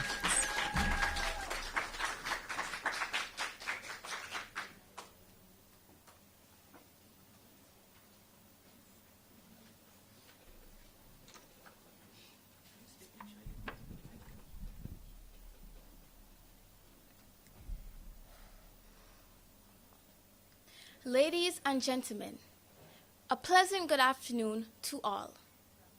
The government of Dominica has declared 9 special disaster areas: Petit Savan, Pichle, Good Hope, Paradise Valley Bath Estate, Dubic, Campbell, Coolibistri, San Sauvé, and Petit Soufrière. For my presentation today, I will focus on the small and scenic community of Campbell, located near the village of Maho in the parish of St. Paul. There has been discussions of evacuation of its residents, clearly indicating that the community is in dire need of risk management. I will convince you, without a shadow of a doubt, that there are practical, actionable steps that can be implemented to reduce the vulnerability of this village in the face of natural disasters. Imagine this scene: torrential rain pounding the community, causing landslides and severe flooding, rivers overflowing, causing landslide, carrying boulders and debris, while mountains collapse, burying homes, churches, and everything in its path. Entire villages, homes, roads, bridges, and lands destroyed. This horrific scene remains a nightmare for many Dominicans, especially those in the community of Petit Savan, who had to endure the battering of Tropical Storm Erica on August 27, 2015. That day, 20 individuals from that community lost their lives, 217 homes leveled, and 823 residents were forced to evacuate. In 2015, Tropical Storm Erica definitely unleashed its wrath on our beloved country. But the devastation did not end with Erica. 2 years later, Dominica was more extensively battered by Hurricane Maria. Ladies and gentlemen, do we want to wait for a similar occurrence in the community of Campbell before we act? Events such as these merely remind us that we live in a vulnerable region where the risk of natural hazards is real and ever present. Unless we implement effective mitigating strategies, we certainly won't be spared from the ravages of natural disasters such as these. Let us look at Campbell. In 2010, the community mourned the loss of a mother and son who were trapped in their homes under a massive landslide during Hurricane Dean. Then there was Tropical Storm Erica. Then Maria. Who knows what's next? I stand before you today not just to recount these tragedies, but to propose concrete solutions, practical mitigation strategies that can help us secure our future. By decreasing the vulnerability of communities like Campbell, we can ensure they not only survive, but thrive. According to Caribbean Disaster Emergency Management Agency, CDEMA, in a Regional Comprehensive Disaster Management Strategy and Results Framework Report 2014 to 2024, in order to manage disaster risk, it is imperative that the vulnerability of the receiving entity is decreased by changing the physical, social, economic, or environmental characteristics of the receiving entity. My presentation will therefore highlight 3 essential strategies for disaster risk management in Campbell. 1, improving infrastructure. 2, strengthening community preparedness, and 3, enhancing environmental security. Firstly, to truly protect vulnerable communities, one of our top priorities must be strengthening infrastructure. We need to invest in resilient infrastructure designed to withstand landslides and other natural disasters.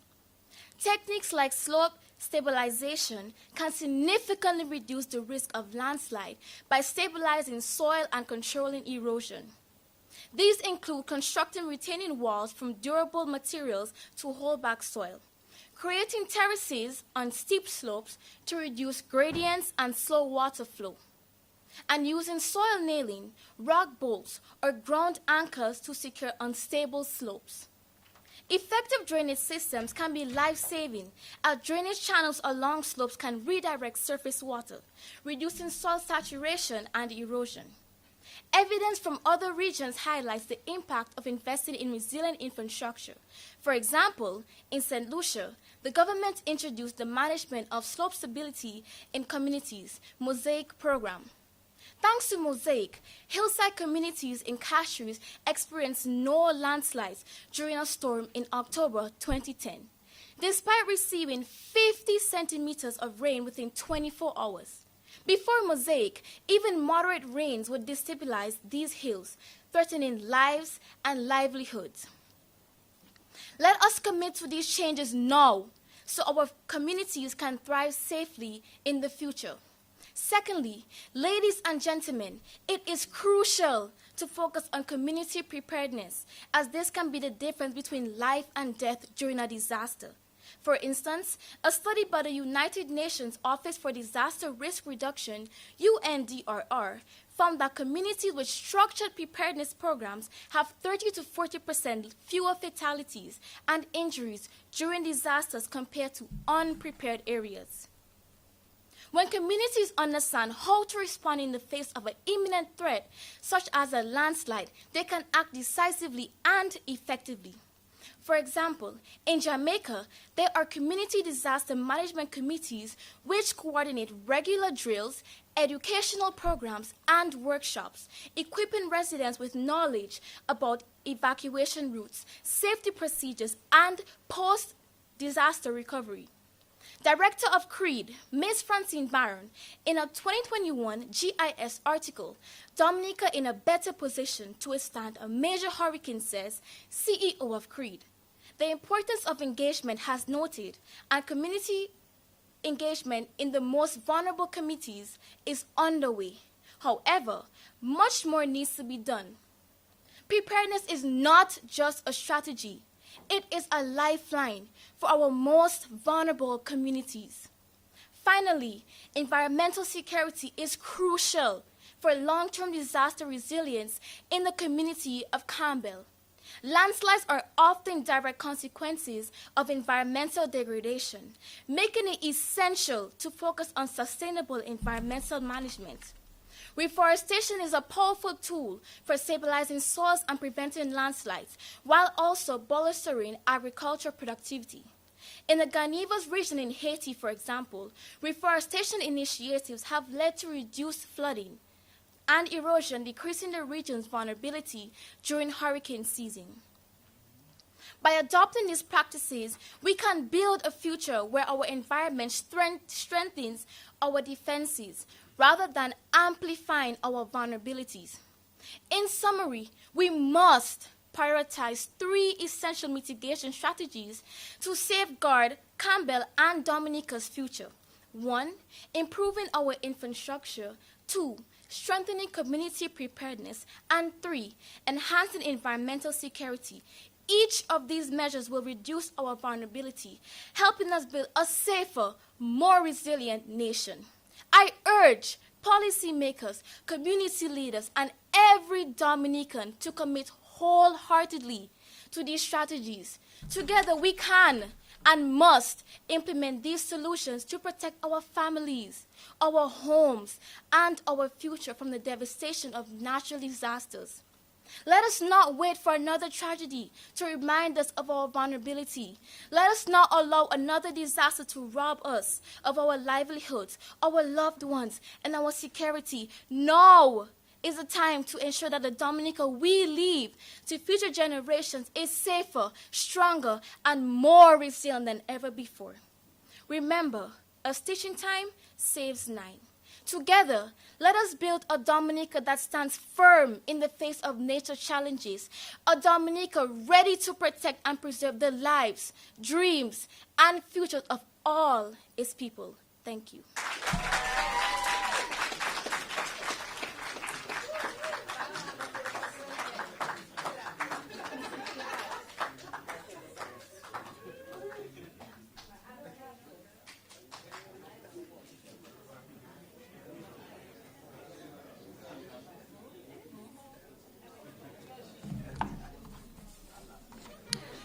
Well, Saisha, that was a wonderful, wonderful delivery.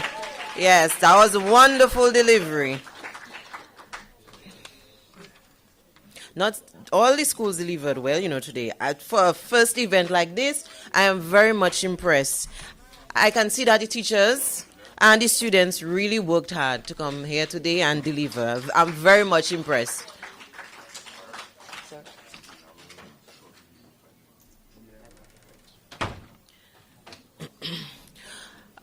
Our judges have their work well cut out for them.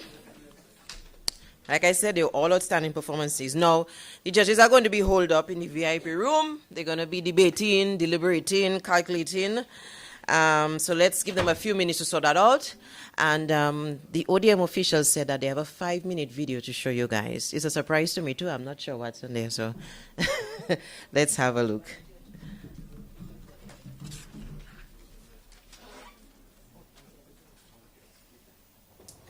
So the northern part of Dominica, for example, where I'm from, even if we have more ODM up there, they're saying that it is a low hazard.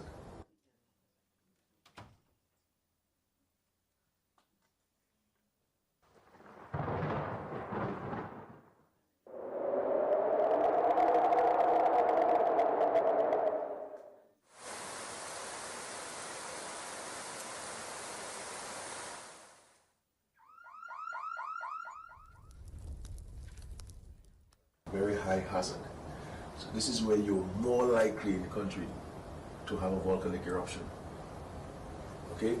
And then you have this orange zone, which is high hazard. So you have this area. Empowering the next generation for a resilient future. Across Dominica, communities stand at the forefront of building resilience against the unpredictable forces of nature. From hurricanes to storm surges, floods, and earthquakes, the strength of our nation is tested year after year.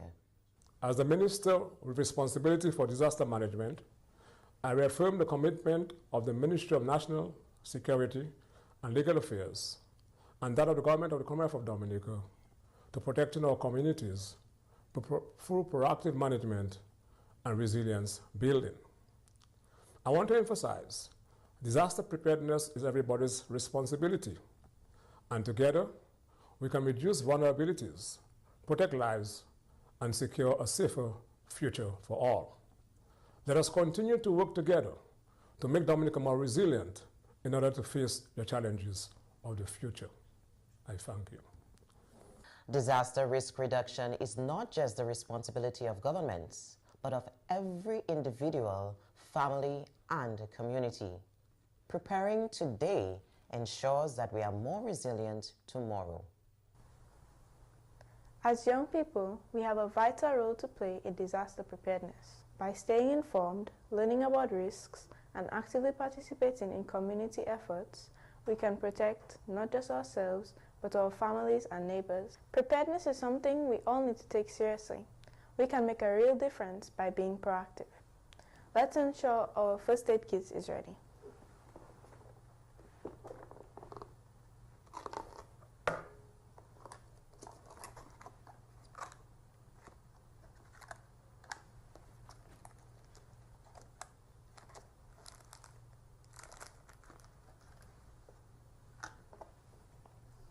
Not a risk.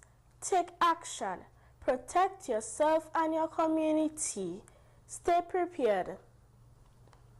Disaster risk reduction isn't about preventing the forces of nature.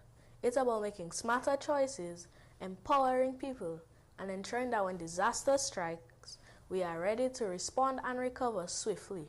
Preparedness today means resilience tomorrow. Let's pack our go bag.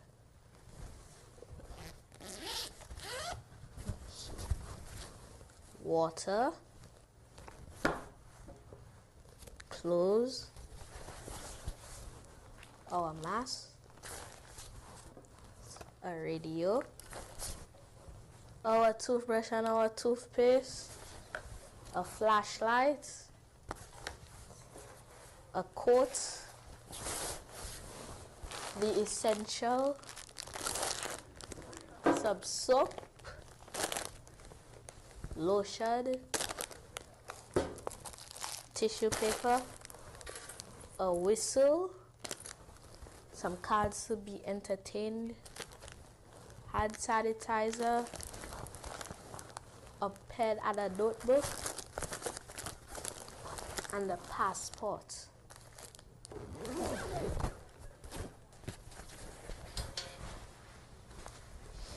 It's time to evacuate.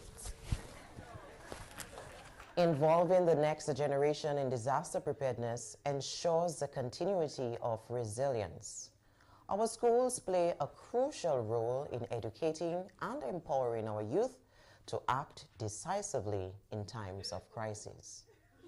As we mark International Day for Disaster Risk Reduction, we celebrate the resilience of our people, our communities, and our nation.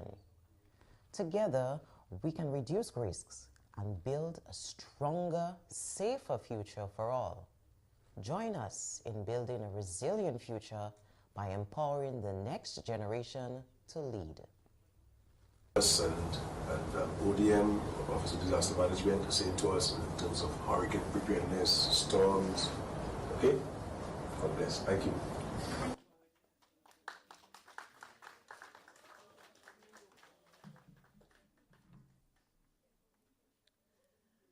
Okay, we have a little fun time for the students and teachers.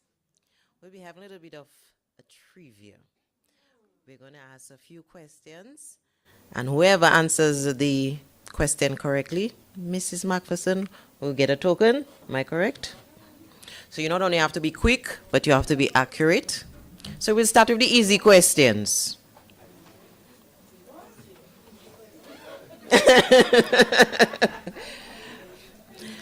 What is the name of the tropical storm that hit Dominica in 2015, causing extensive damage and loss of life? That's what I did. The first hand was somewhere there. I don't know which one. In that corner, I saw the first hand, but I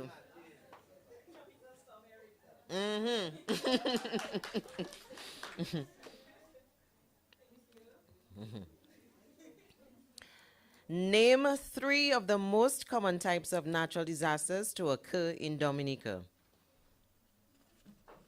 Oh, hand go up before they think. I figure. Grammar school, okay. Hurricanes, landslides, and floods. Yes, correct.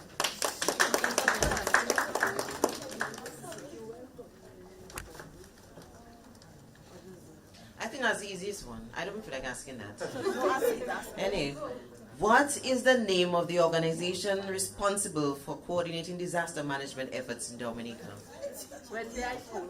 Wednesday High School. Give Joanne a prize. No, just tell it. Let's go.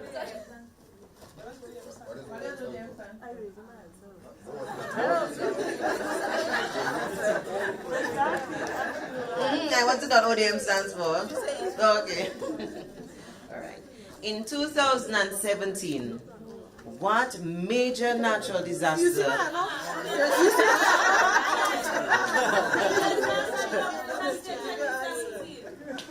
What major disaster affected Japan?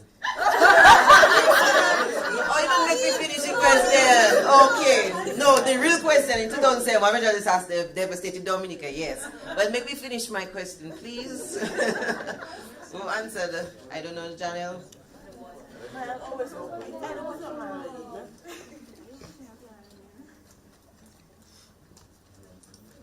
Now, everyone should know the answer to that one because ODM, I believe, have been making public awareness videos about that, and it's been audios about this. What do you do when an earthquake strikes? You drop cover. All right, yes. No, I actually, before I finish, I put up.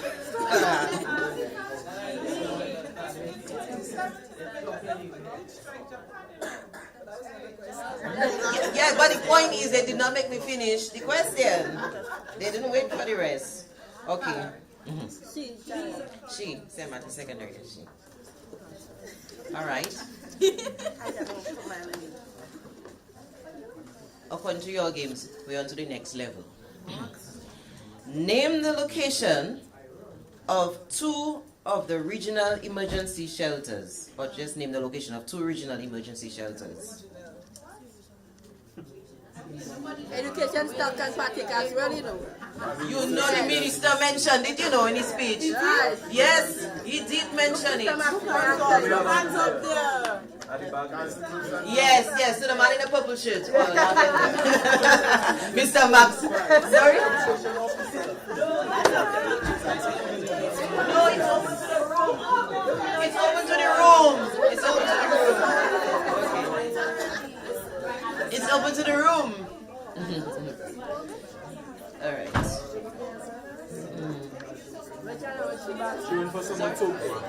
Okay. So we just watched our 5-minute video, right? Okay, let's see how well we're paying attention.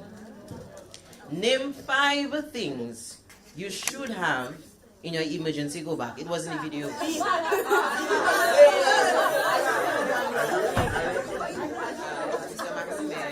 Got the original centers. So the original centers. I asked the question, I didn't watch to see whose hand go up first. Okay. It was actually the non-perishable, yes. And you go back. Sorry? Yes. Okay. Flashlight, water, creeks, toothpaste and toothbrush. No, just stop, you should have. Yes.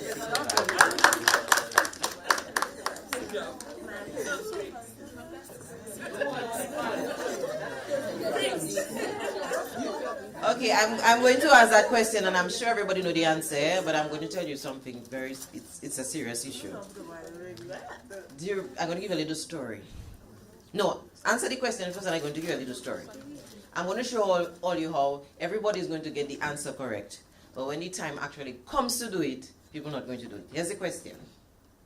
True or false? Is it safe to go outside when the eye of the storm is overhead? Yes. False.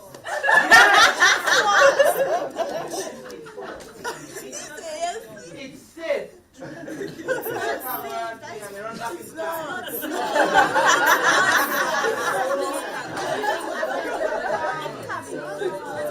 You see how everybody with good head could say no. Only one person, one person in the room said yes.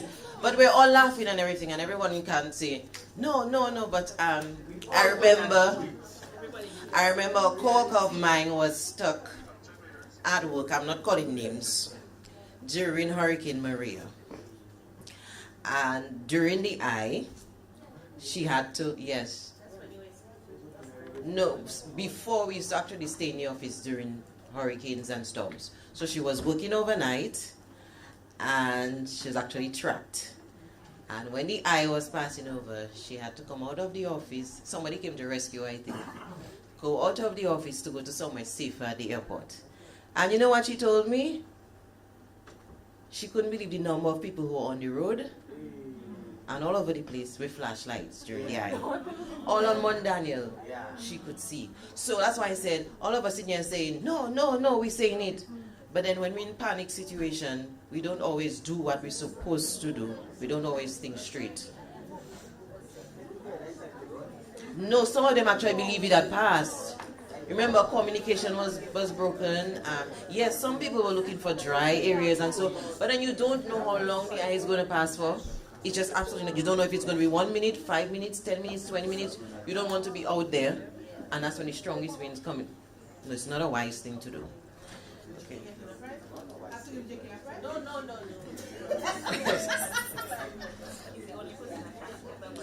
Okay. For common entrance, I remember I had to know that one. Okay. For common entrance, I had to know that. I don't know if they still do that. Oh, it's not called common entrance anymore. It's called grade 6 national assessment. But in my time, it was called common entrance. And I remember we had to know every mountain. We had to be able to draw Dominica. I could draw them with my eyes closed, Portsmouth, everything. But I'm not sure if all you can do that now. So I want to see how quickly the hand's going to go up. Here the question. How many active volcanoes? I don't just tell all you. Let me finish my... Yes. How many active volcanoes does Dominica have? Janet, you mind your business?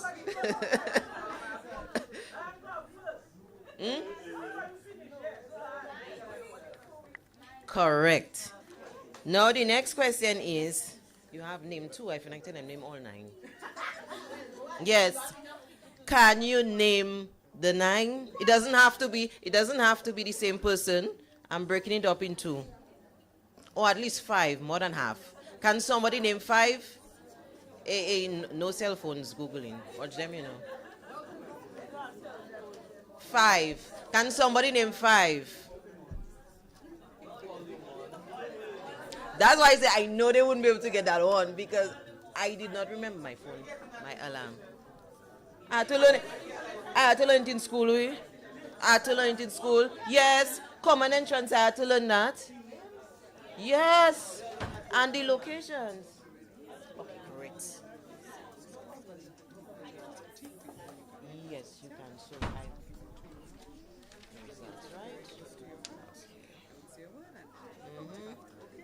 Yes. Okay. Correct. So all you the judges cut off, aren't we? They were a lot quicker than we expected. We will get back to it a little bit.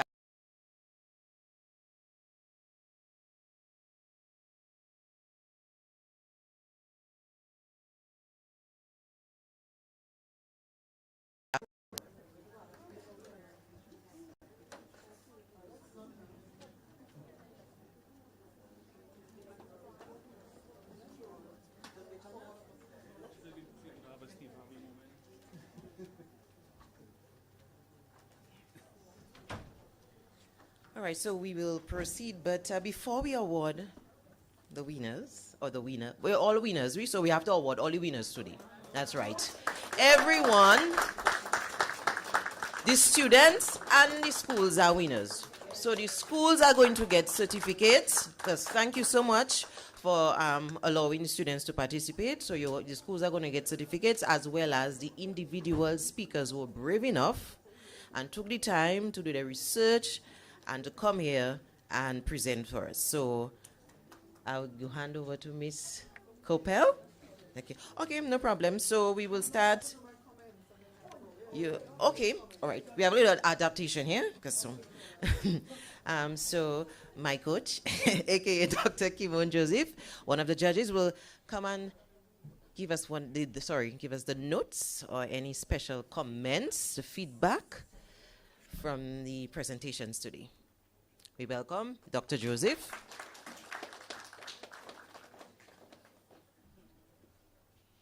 Sorry, so I'm giving my judge's critique now because I have child pickup in Roseau at 1 o'clock, so I have to head out in a little bit.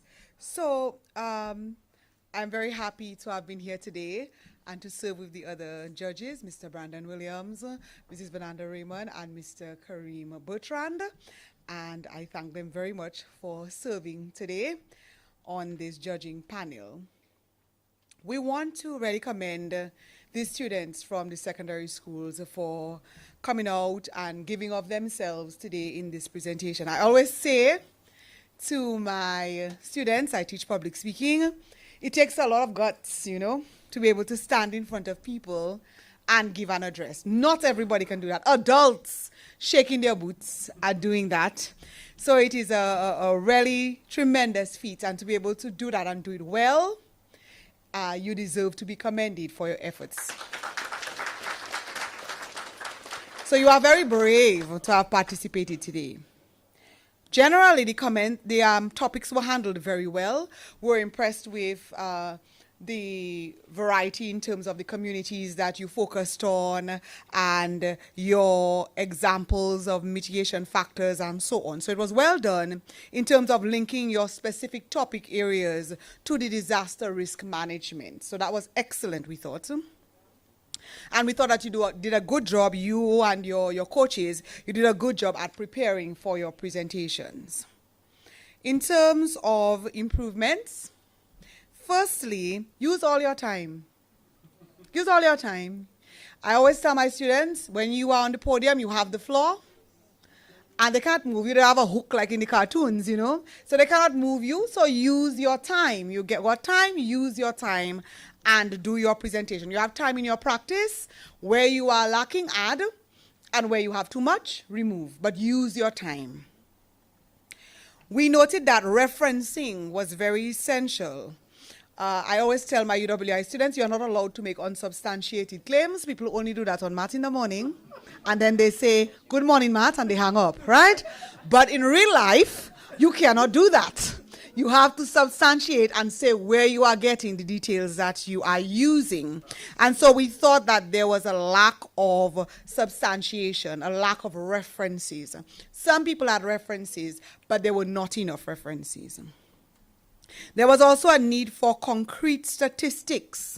And so one of our judges said there was a lot of cosmetic research, just on the surface, but not going deeper and really giving us those numbers that are crucial in really determining whether your point is solid or not. We appreciated the Caribbean examples that were given. However, one of the judges wanted to specify, and I agree, that there are current mitigation factors which are successful in Dominica right now, and we did not hear enough of that. It makes it look like ODM is not doing anything, which is not true, right? There's a lot of work that is being done, and in some of the areas that you address, in some of your case areas, there is work being done in those areas, and there are funds being accessed to improve those areas. So it would have been important for you to have noted those as well. And we wanted to see better linkages between some of the sources and the actual topic. So again, just bringing everything together, your case, the case on the local front and international front, bridging the theories as well and bringing it all together. But all in all, we thought you did a very, very good job, and we would like to commend the ODM and the staff for putting on this event, and it is our hope that next year and the year after that and the year after that, more secondary schools will be participating, and there will even be a primary school section. Yes? I do concur with the points that Dr. Joseph analyzed. Well, the group, she represented you all. So we move on now to the awarding of the certificates. We will start with a representative from the Dominica Grammar School to receive the certificate for the school. So if you could come forward and receive your certificate of participation from Miss Copel. Let's give them a round of applause. They only had one student and they still came.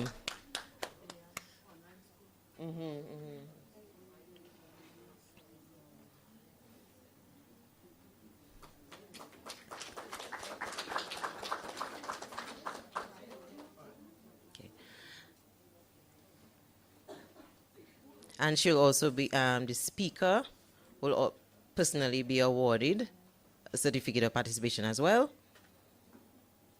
and a token.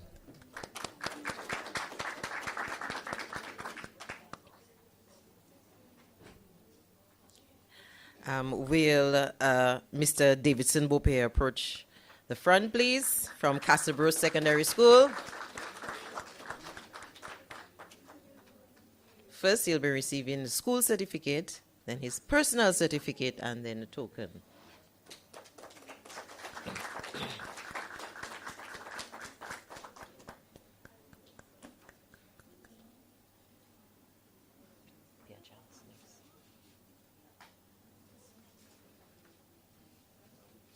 And the school who was, oh, okay.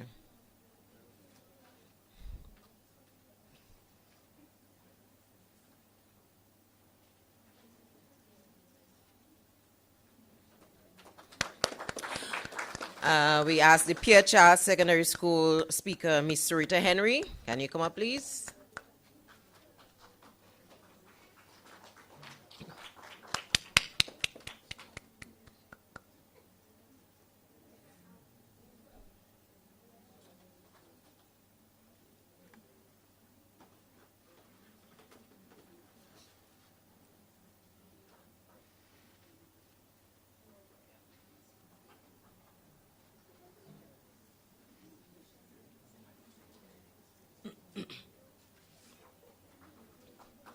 Okay, St. Martin's Secondary School representative, Akila Andre.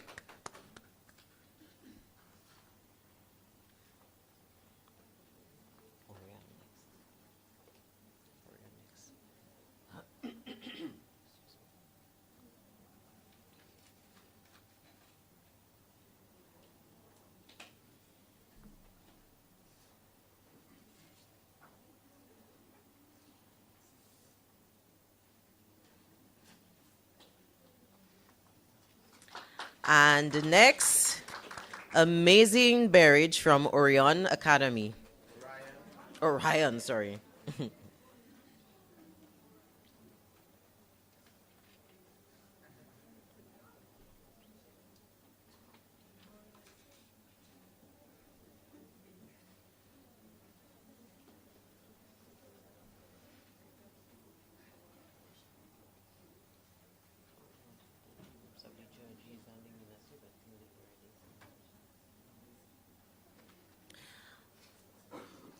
Can Miss Saisha Jermaine of Wesley High School come up?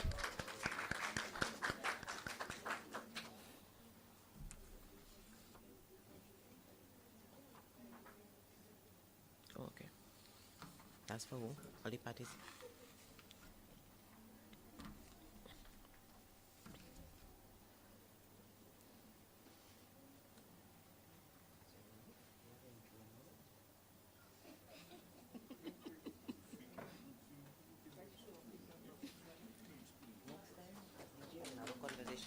Okay. All right. Are we all ready? You sure? Like I said, you all did well. It was evident that you all did your research, you all had assistance. And I think you all should be proud today because you all made history. This is the first ever public speaking speech competition in disaster management. So you all made history. So in second runner-up, or in third place, with 490 points, 490, from my hometown, Bapé State, we have the Orion Academy.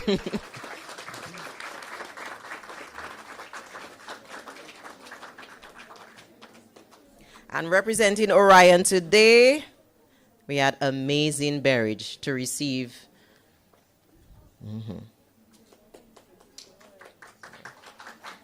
Let's give a round of applause. First runner-up, or in second place, with 499 points, we have Davidson Beaupierre from the Castleboro Secondary School. The only male speaker today.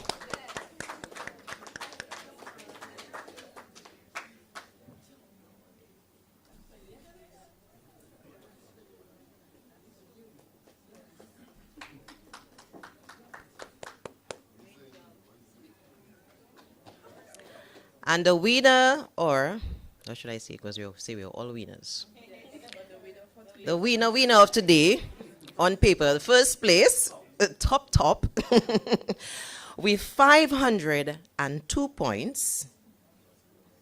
Delivery, very moving. We have from the Wesley High School, Miss Saisha Jermin.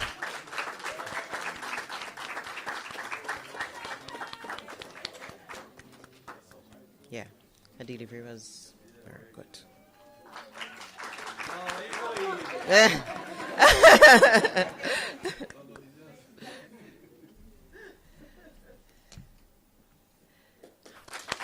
Wonderful, wonderful. Thank you, everyone. Vote of thanks, right? Vote of thanks. Vote of thanks. No? Okay. Can the first place, second place, and winner come for a picture, please?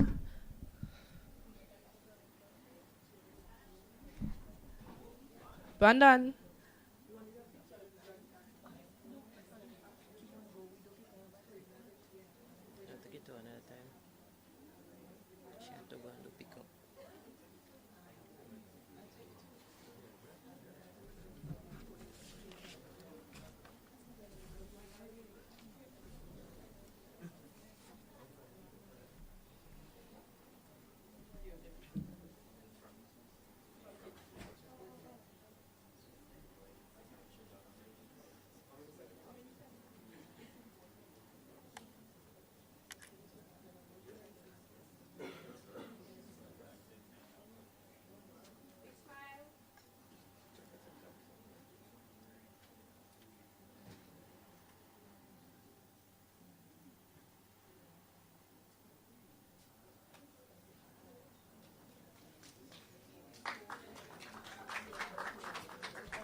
Yes.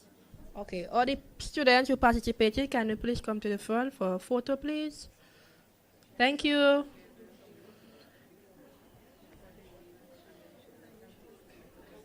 Only vex with me, man. Well, let's go.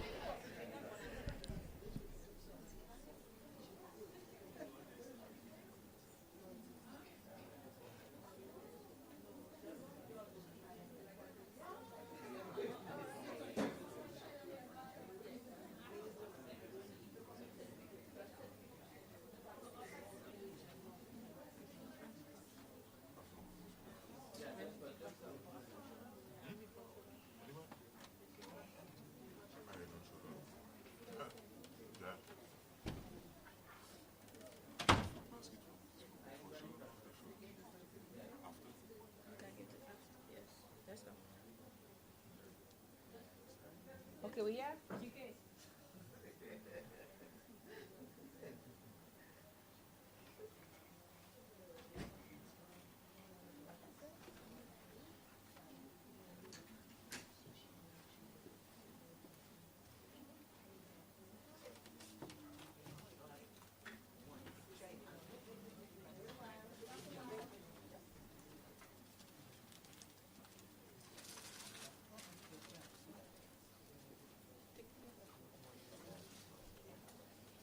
Let's go, Farah, let's go.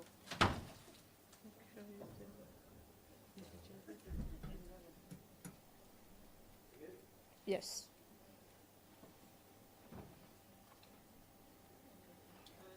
Okay.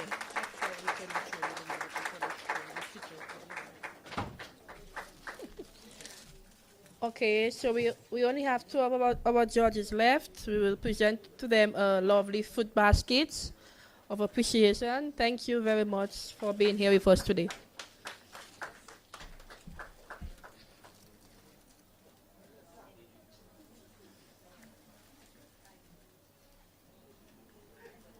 Okay, Mrs. Raymond, thank you.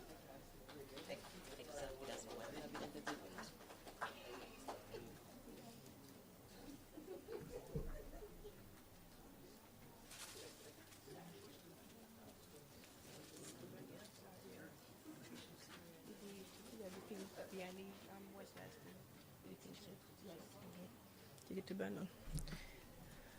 Okay. Now we are moving on to the vote of thanks. I will call Mr. Sirlon James to deliver the vote of thanks.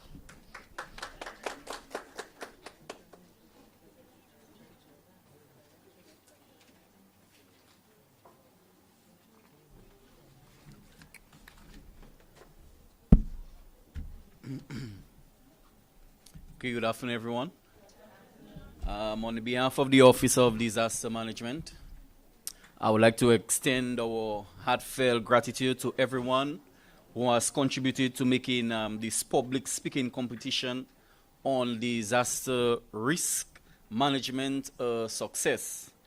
Today, we have witnessed young minds from across Dominica share their insights and innovative ideas for identifying disaster-prone areas across Dominica and proposing ways to make our communities more resilient. The presentation has given us hope for a future where preparedness is not only a national priority, but a shared responsibility. To the Minister of National Security, we say thank you for your inspiring words. To Mrs. Viola Pascal, we say thank you for your motivating speech. And to Mr. Gis, who is not there with us, but we say thank you for your remarks. To our talented participants, our students from the Wesley High School, the Dominica Grammar School, the Orion Academy, the Pierre Charles Secondary School, St. Martin Secondary, and my school, Cassibro Secondary. Thank you for your hard work, dedication, and passion. Each one of you has inspired us with your thoughtful perspective on disaster management and resilience. Your presentations today are a testament to your commitment to creating a safer Dominica, and we commend you for it. Special thanks goes out to our esteemed panel of judges.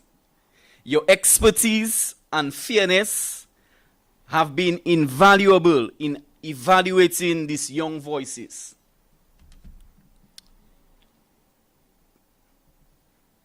Your feedback has undoubtedly encouraged them to continue developing their skills and ideas. To the teachers and mentors who guided the students through this journey, we appreciate your dedication and the vital role you play in shaping the next generation of leaders. Your efforts ensure that our students are not only prepared academically, but also ready to tackle real-world challenges with confidence and vision. We would like to express our gratitude to the Ministry of National Security. Your support and leadership in disaster preparedness and risk reduction are essential to building a safer, stronger Dominica. We are grateful for your commitment to education and youth engagement, particularly in this critical area. And to our sponsor, the International Organization for Migration, thank you for your generous support and partnership. Your dedication to fostering resilience in disaster-prone regions like ours is deeply appreciated. And your sponsorship of this event has been instrumental in bringing together these bright young voices. We are truly grateful for your contribution to this important cause. To GIS, we say thank you for live coverage of this event. And finally, I would like to say thank you to everyone here, teachers, our distinguished guests, for joining us today. Your presence underscores the importance of empowering our youth to think critically about disaster management and to be actively involved in creating solutions by engaging with them on these vital issues. We are not only building their skills, but fostering a culture of preparedness that will ultimately strengthen our commitments and our nation. Let us continue to support and encourage our youth as they pursue ideas and innovations that will shape Dominica's future. Together, we can build a more resilient, prepared, and united Dominica. Thank you once again, and congratulations to all our participants.